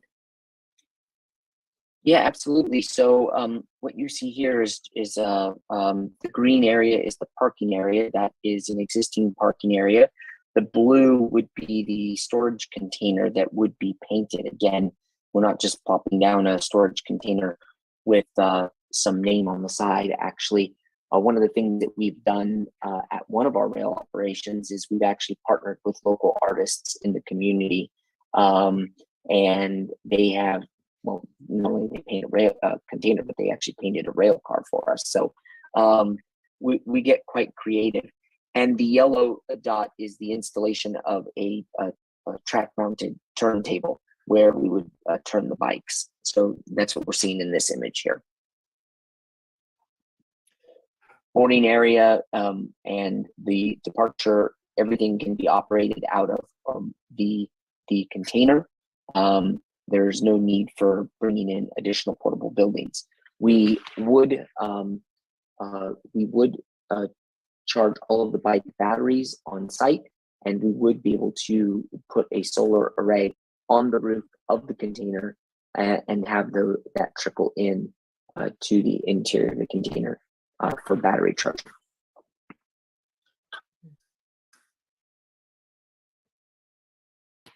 Okay, any more questions at this time, Kathy? No, thank you. All right, thank you. And thank you, Robert. So Alec, where would you like us to go next? To public comments? Yeah, I think this was the last item that we'd identified in our format for the meeting tonight. So I would imagine that's the appropriate place to go next. Okay, let's go to public comment and then we'll come back to council for more discussion. And we'll start with Denise Turley. Welcome back, Denise. Hi. Really exciting, I think. We have some friends that live on Palm Avenue, and their only comment about the well, actually, there's two interesting ones. One comment was noise. So my question would be what they do about noise abatement. And the other question was that he also rides his bike, and I remember you talked earlier about some kind of crossing, and you guys will work that one out. But I heard bikes, and I understand that the rail car is like called an electric bike, but is there the possibility for people to go on this one-way get off, shop downtown in Monterey, shop downtown, wherever that is, and then get back on and come back, kind of a thing, so that you're drawing customers from both ends of the thing rather than just one end? And those are my questions for the presentation. Thank you. Thank you, Denise. And let's go to Tuka. Good evening, Tuka. See, is it working right now? 1, 2, 3. Yes, we can hear you loud and clear. Testing 1, 2, 3. Can you guys hear me? Yes, we can hear you loud and clear. 1, 2, 3. Testing 1, 2, 3. Tuka, Can you guys hear me? Yes, we can hear you, but I don't think you can hear us. I can hear you right now. Yes, I can. Okay. I'm involved with this, helping Mason, because I remember I got called many years ago from TAMC to bring my hand car for a yellow ribbon ceremony. It's on my website, handcar.net, and you'll see that. So really enjoyed being out here and helping out with the Mason family last year, working for them. My background, I used to be a locomotive engineer for Union Pacific for 10 years on Class 1 railroad, heavy grade. And speaking about the crossing, that was a question that came out earlier. When you block a crossing, flag a crossing, put the billboards up, throw a fusee or flare or flag it, nobody can cross that. California law. They are not to enter or across the train tracks. And we have done the best we can by blocking. If someone goes around, we actually make contact, communicate, and let the car ahead of us know with eye contact and announcements to stop. So we do everything we can for safety to prevent any kind of incidents or hurting anybody. So we want to make sure we protect that crossing. So that's something we've done as a person I worked to work with Mason last year on that. That's what happened to that crossing. Feedback, enjoyed, loved working with people out there. Customers coming out from all over California and elsewhere, especially Bay Area, because I actually work at Google I've worked at Apple. I've met a lot of people in high tech, and sharing railroad knowledge and experience, as well as getting that opportunity, being on the handcars, something different than being behind a computer all day long, which is what I do myself on the weekdays. Let's see. And I've heard a lot of positive experiences, with people communicating and having this experience on the handcar and dealing with the Clark family, just a small family operation, which is really nice to work with, not a large company, which I really enjoyed. Me personally, my compliments to the family. And I see Mason, his love of handcars is just like me when I was a kid. Love trains, love the handcars. I have a handcar myself too. By the way, Class 1 carrier is a company that makes over 504 million. There's a small number with that behind it, but let's just make it easy. Class 2 railroad is a regional railroad. They make between 40 million and 504 million, and a Class 3 carrier is a short line railroad, and that's 40,387,000 or less. So just to answer that question. And that's all I wanted to do, is just add a little bit of comments there. So I think it's a great opportunity to be out there again. I look forward to working out there again this summer with the Clark family and running the handcars and sharing the experience and stories with different people from all walks of life around there, coming out there to Marina. Thank you so kindly. Thank you, Tuka. And now let's go to Brian Jacobson.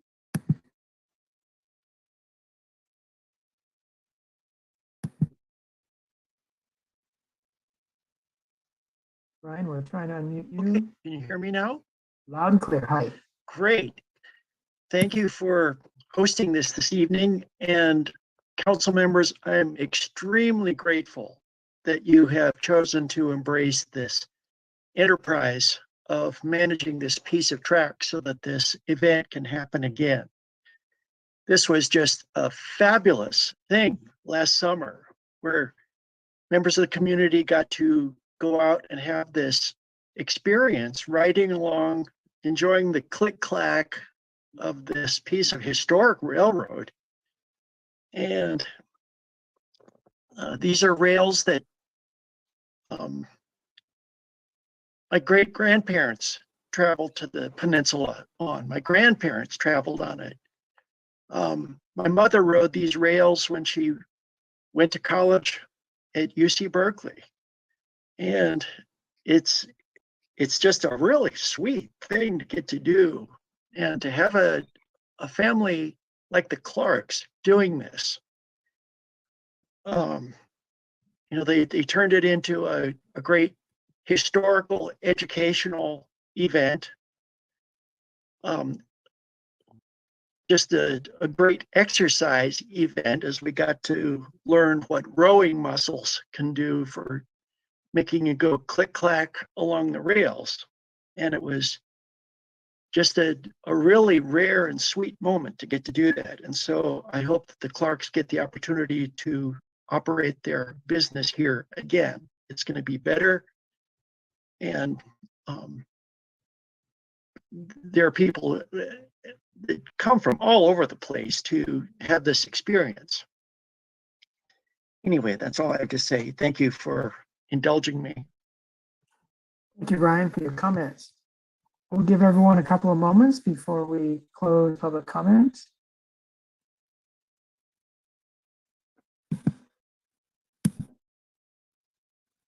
Okay, let's go to Scott Shapley. Go ahead, Scott. Welcome. Hello. I just wanted to call in and comment on the fact that I had the pleasure of riding on the cars a few times last year. We brought nieces, we brought friends from out of town. It was just a really great experience. And one thing that I do have to give great kudos to the Clark family is the great passion with which they helped to clean up the tracks to begin with. That was where I first met Mason, was up to the elbows in weeds, up to the, watching him literally fix parts of the track that needed to be done for anything to pass through. So the amount of investment that they put into being here in Marina for us and using this really stunning scenery in such a great new way that when we first went, before the momentum really had caught on, it was still pretty full, but by the end, it was hard to even get a seat. There were so many people who wanted to come. So word got out and people kept spreading it. I think it's just a really cool endeavor, and more than anything, just the passion that Mason brings to it and his whole family is awesome. It's just really great. So I recommend it to anybody. Thank you very much for your time. Thank you, Scott, and thanks for all your help as a volunteer and supporting this opportunity last year. Let's go to Karen Anderson. Good evening, Karen. Thank you, Mayor Delgado and City Council. And I want to add to Scott's comments and throw my support behind the Clark family. It was an awesome experience to help prep the tracks and save some plants out there last summer before things started. And then I got to sponsor 3 cars. I got to ride 2 of them, and the third car filled up. So I only got to run down and take videos of everybody having a blast riding the rails. And I really look forward to the opportunity to do it again this year. So thank you very much. And I hope the council will support the Clark family. Thank you, Karen. Okay, we'll leave it open a couple more moments. People raise their hand if you haven't done so. And then we'll close public comment. Okay, seeing no other hands going up, we'll close public comment. Whoops, there's Laura Hoover. Go ahead, Laura. Good evening.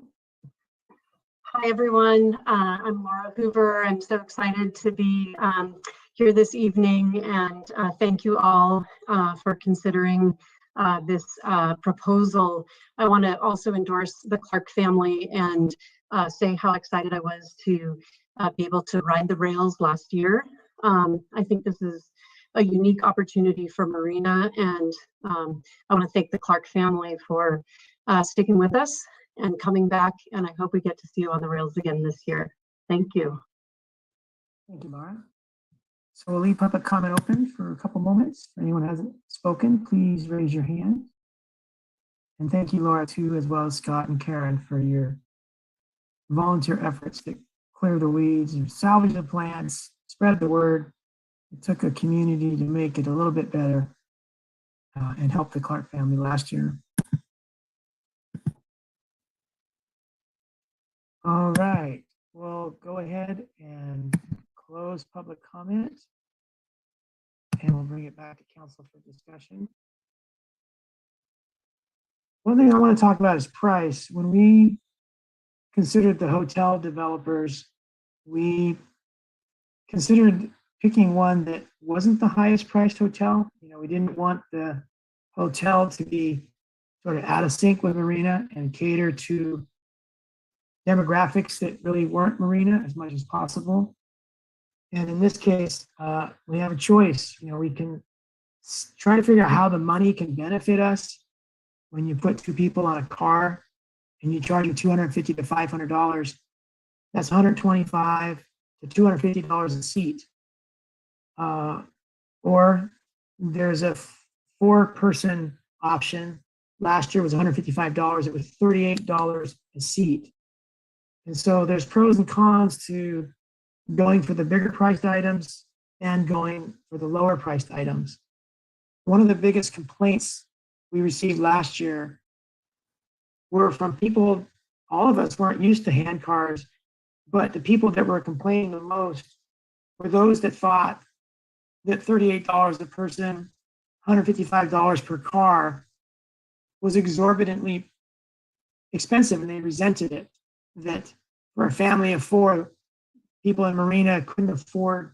So we went the route of raising money, and anybody could ride last year, even those that didn't pay a cent. We never turned anyone away. But the biggest complaint was, gosh, this is so expensive. But the Clark family was telling us, we're the cheapest in the nation.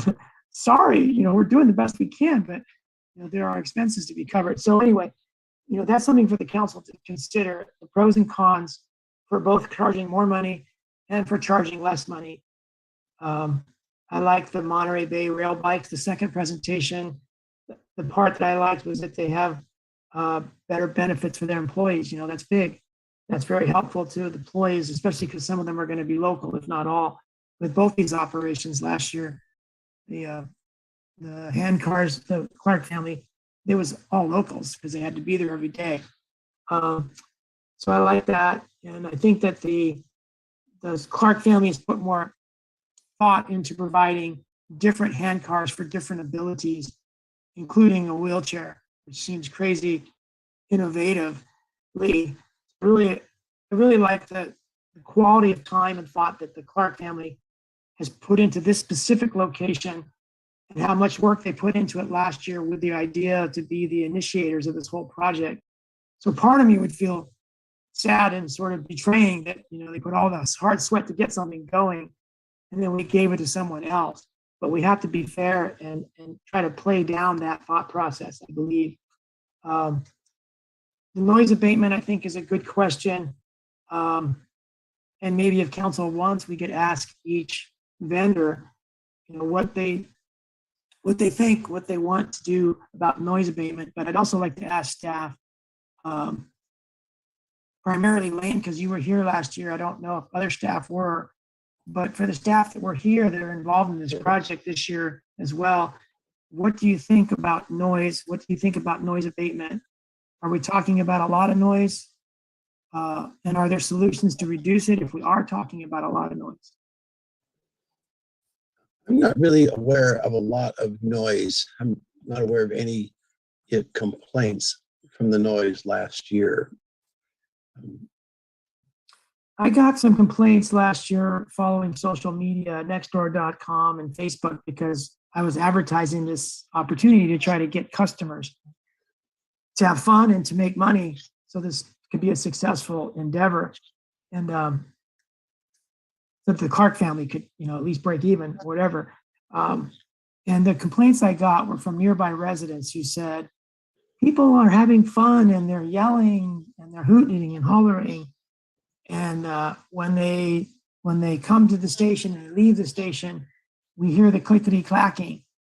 So I know that the residents in the apartments off of Marina Drive, closest to the operation, some of them did complain. And usually when some complain, others are bothered but don't complain. But I live right next to a ballpark and we get lots of crowd noise, a lot.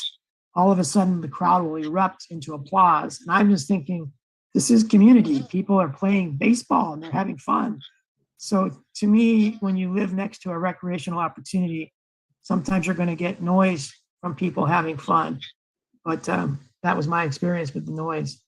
Does council want to hear from the two vendors or not on how they might abate noise?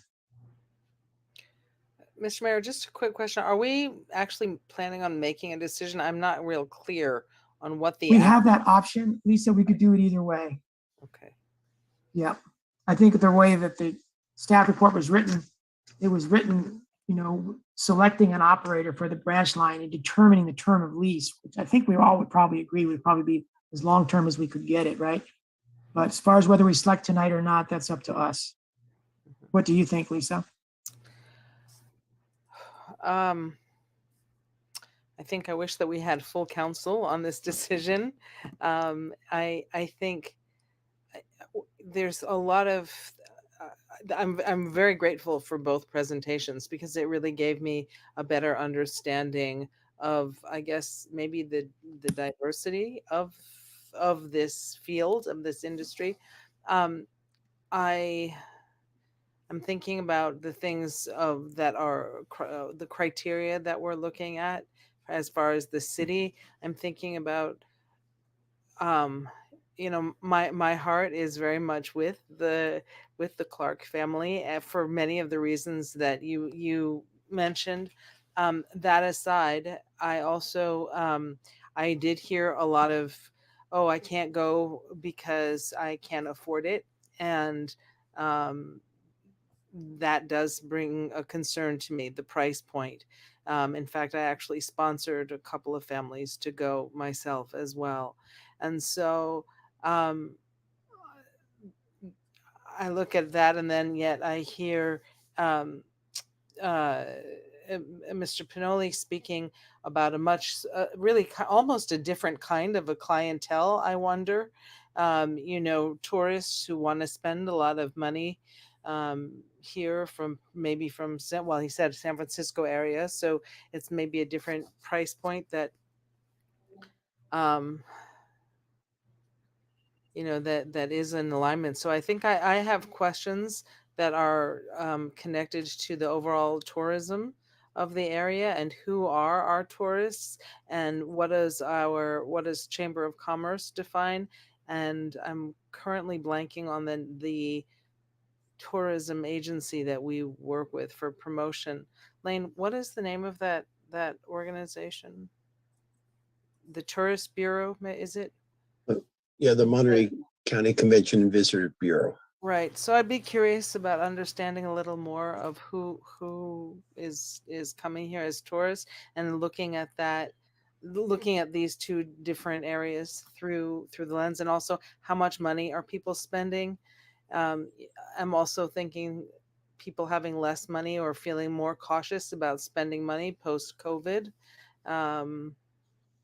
So those are the kinds of things that I'm thinking about on this, as well as, you know, so for example, Mr. Pinoli mentioned like packages with hotels. So then I think about TOT, increased TOT, and a whole other bracket that would potentially bring in money for the city.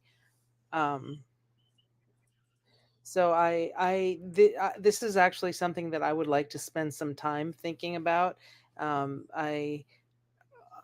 I would prefer not to make a decision now. And I wasn't real sure until I started fully thinking about all of the criteria that we need to think about when looking at this. And it's a big deal decision, I think. And the other question I have is that I heard Mr. Pinoli speak about wanting a minimum of a year contract with us. And I don't know if the Clark family talked about timeframes and minimum contracts as well. Was that covered and I missed it? Alec, can you speak to, or Guido, the length of contract that the Clark family would like? Yeah, Alec has those. Yeah.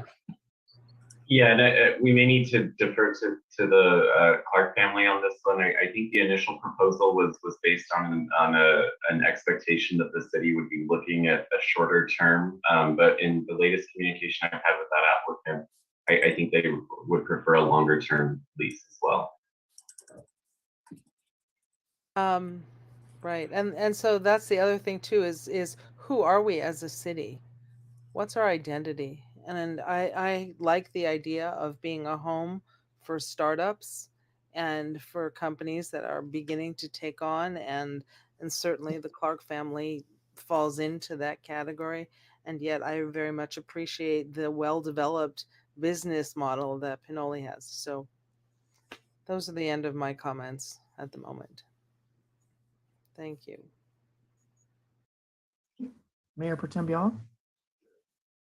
Thank you, Mr. Mayor. I think we have also lost one of the council people too. So there's only 3 of us to make a decision. Is that correct? I don't see. Yes, David signed off at 10. Oh, okay.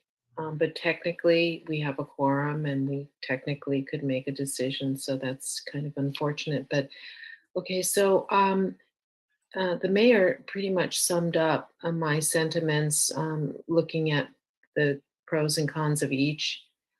I think that I'm still concerned about the financials, because some of the things that we are looking at are the obvious, that we can see it, we can ask about it. But if we are going to make this sort of a partnership in some ways with the city, that we have the potential to lose money if in fact a vendor is not solvent and is not able to come through with their end of the contract. And we have now spent staff time or consultant time to help establish this business.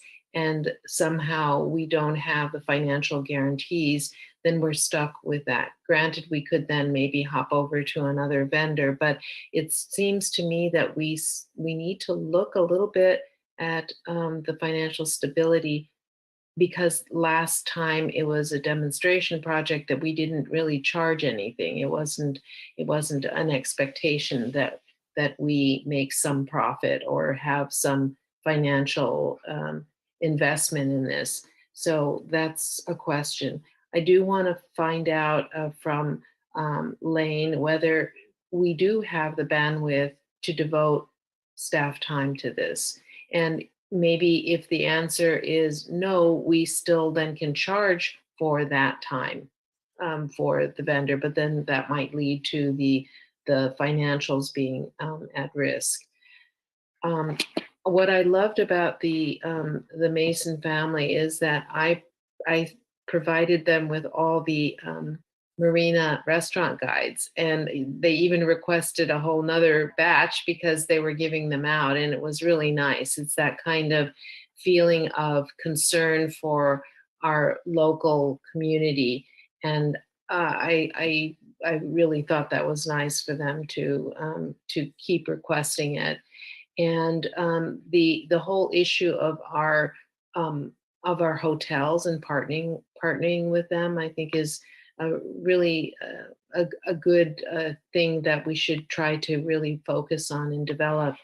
And Mason said that only 15% were local and 73% were from San Francisco, which is that the San Francisco Bay? It's San Francisco, right? Not our, okay. So I find that pretty interesting, because that means that we must have done something advertising in San Francisco, but really, if this 15% local could also be the peninsula, that's where tourists go. And why have we not sort of brought in that whole group of folks here to be doing this hand car? I think it would be an incredible addition to sort of accessing the already local tourism rather than just San Francisco. And I think it might help us develop our local businesses because of that. I think that's all my comments for right now. I really have some reservations about making the decision with only 3 of us, but I also understand that if people aren't here, then maybe this is something that we have to do. There is already, it's June, and if we're thinking about summer, you know, it's going to take a while anyway. We still have to get TAMC's agreement. We still have to do some environmental things. I don't know if we are too crunched and it's unrealistic for us to think that we could get this done to capture this year's tourists, summer tourists. And maybe Lane, you can comment on it. Yeah, as far as our staff time, I think we've incurred, I think, the bulk of what we need to do, is we just need to get up to speed. At this point, it's just really processing things. We've met with our biological consultant, and we know what they need to do on their end. They'll pretty much be determining whether or not we need to do what our CEQA is going to be, if anything. So I don't think there's a whole lot of staff time. I mean, there will be some, but we've incurred quite a bit to get to this point. You'd raised concerns about the cost to the city, and what we would do, and this is what we do with other applicants, is we require them to put a deposit, say at $25,000 up front for their application. And then as we incur staff time, then we draw it down. So we aren't going to be in a position where we lose money on any of these deals. Good. Okay, that helps me quite a bit. I can make a motion if we're ready to do that. Okay, Kathy, why don't you make that motion? Okay, I'd like to make a motion to accept the resolution of the City Council of the City of Marina authorizing pursuit of a lease agreement with the TAMC to lease a portion of the Monterey branch line to be used for recreational purposes, selecting the Museum of Handcar Technology for the Monterey branch line and determining the term of lease for the operator. Second. I'd like to mention why I support the motion. The Clark family worked really hard going to Monterey, Cannery Row, passing out advertisements, trying to get local tourists to come this way. And they found out that it was not successful, that most success came from word of mouth from people that were using this opportunity and then telling their friends, and going on social media and the internet got them a lot of business. I was always struck from day one, the Clark family, they threw themselves into this completely, and they did everything they promised, everything they spoke about doing, they did. You can take them at their word. Donna, the mother, she constantly was picking up litter in and around the place, like she was stressed out by seeing anything near being dirty. So she was picking up a lot of trash in a much larger area. They all got down on their hands and knees, literally, and pulled hundreds of feet of ice plant off of the tracks to get this going. So in my opinion, they are the local company that has their heart in Marina, and they're now saying that they're going to bring their operation of manufacturing here to Marina. And I fully expect that they will do that because they have done everything else they've said. There are some benefits to a more mature, larger company. But I think the Marina spirit that drives our community the most is a sort of local, down to earth spirit. And what the Clark family has done with their creativity from scratch, to me, means a lot more than anybody else coming in to start to share the fruits of what the Clarks have built. And I want to see, I think it was Lisa that said about a startup company, entrepreneur, I want to be part of watching them develop and prosper. But the largest benefit to the other vendor, Mr. Pinoli's vendor, is that they do a better job paying their employees benefits. But anyway, I'm going to vote to support the motion. I just wanted to say why. Let's go now to Mayor Pro Tem Biala. Thank you, Mr. Mayor, and I echo everything that you said. I would like also for them to consider some discounts for local residents.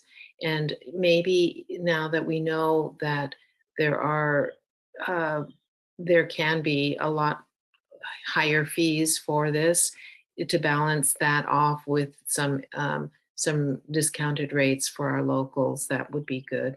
I would hope that we can arrange something like that, not to put it in the motion, but I think the Clark family could synthesize that information. Kathy, some locals like me, I'm not going to need a discount. It was like earlier when we talked about the refuse, the hauling rates for customers. Would you rather have a locals discount or a discount somehow based on need? Oh, based on need, of course, so that they would have a local organization that could possibly identify some families, for example. No, it wouldn't be just because you're local, but there would be maybe some discounted tickets distributed for certain organizations. That's kind of how I was envisioning it, but we can help them understand maybe some avenues for that. Yeah, Yeah, so this is getting into the weeds, so we won't go very far down this path, but I would hope that after tonight, we could do what we do with the schools for toy, Christmas toy drives, where the schools tell us families that are in need.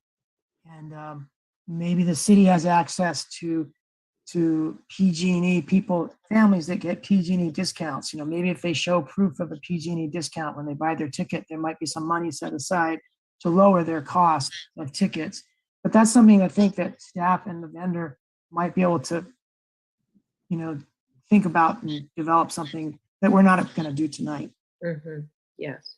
But I agree with that sentiment 100%. And the Clark family did what they could last year, and a lot of people did get discount rates because they had a express need. They didn't show proof. They just said they would appreciate a discount, and they got it. Yes. Okay. Can we have a roll call vote, please? Councilmember Berkeley, Yes. Mayor Pro Tem Biella, Yes. Mayor Delgado. Yes. Okay, that passes 3-0 with the three of us here. Lane, what are the next steps, or Alec? So I think our next steps is we're going to reach out, especially from an expediting point of view, and see if we can get some fees to set up an application, even though, because we want to get moving on our biological study really quick, and maybe we'll set up a reimbursement account with the applicant so we can start moving forward with that. Then we'll work with them on a development agreement, and we'll bring this back to the council at our next meeting on June 21st, hopefully with a lease agreement with TAMC to approve. So Lane, can we get some representation at the June 25th, last Wednesday of the month TAMC meeting to try to keep it on track? Yes. And we'll have Christina. Hopefully she wasn't able to make it this week. You sat in for her. Was that yesterday? That was Monday. Yes. Yeah. Yesterday. Executive committee. Yeah.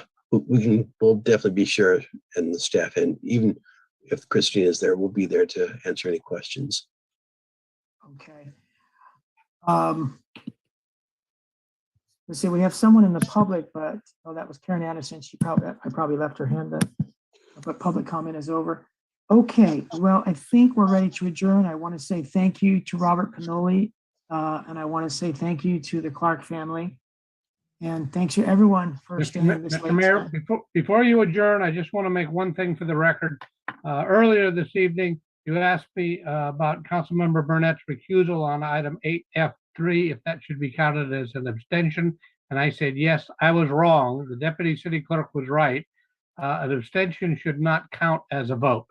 So I just want to correct the record in that respect. Okay, Bob, so the problem there was that I didn't think he could recuse himself because he had sat in on the discussion. Yeah. He didn't check out, so to speak. Yeah. So I thought that the abstention would make it consistent with him participating. Yeah. No, do we need to redo that vote? No, I don't think that's necessary. So with thanks to everyone on the line tonight and everyone that participated earlier that's no longer with us, good night, everybody, and we'll see you next time.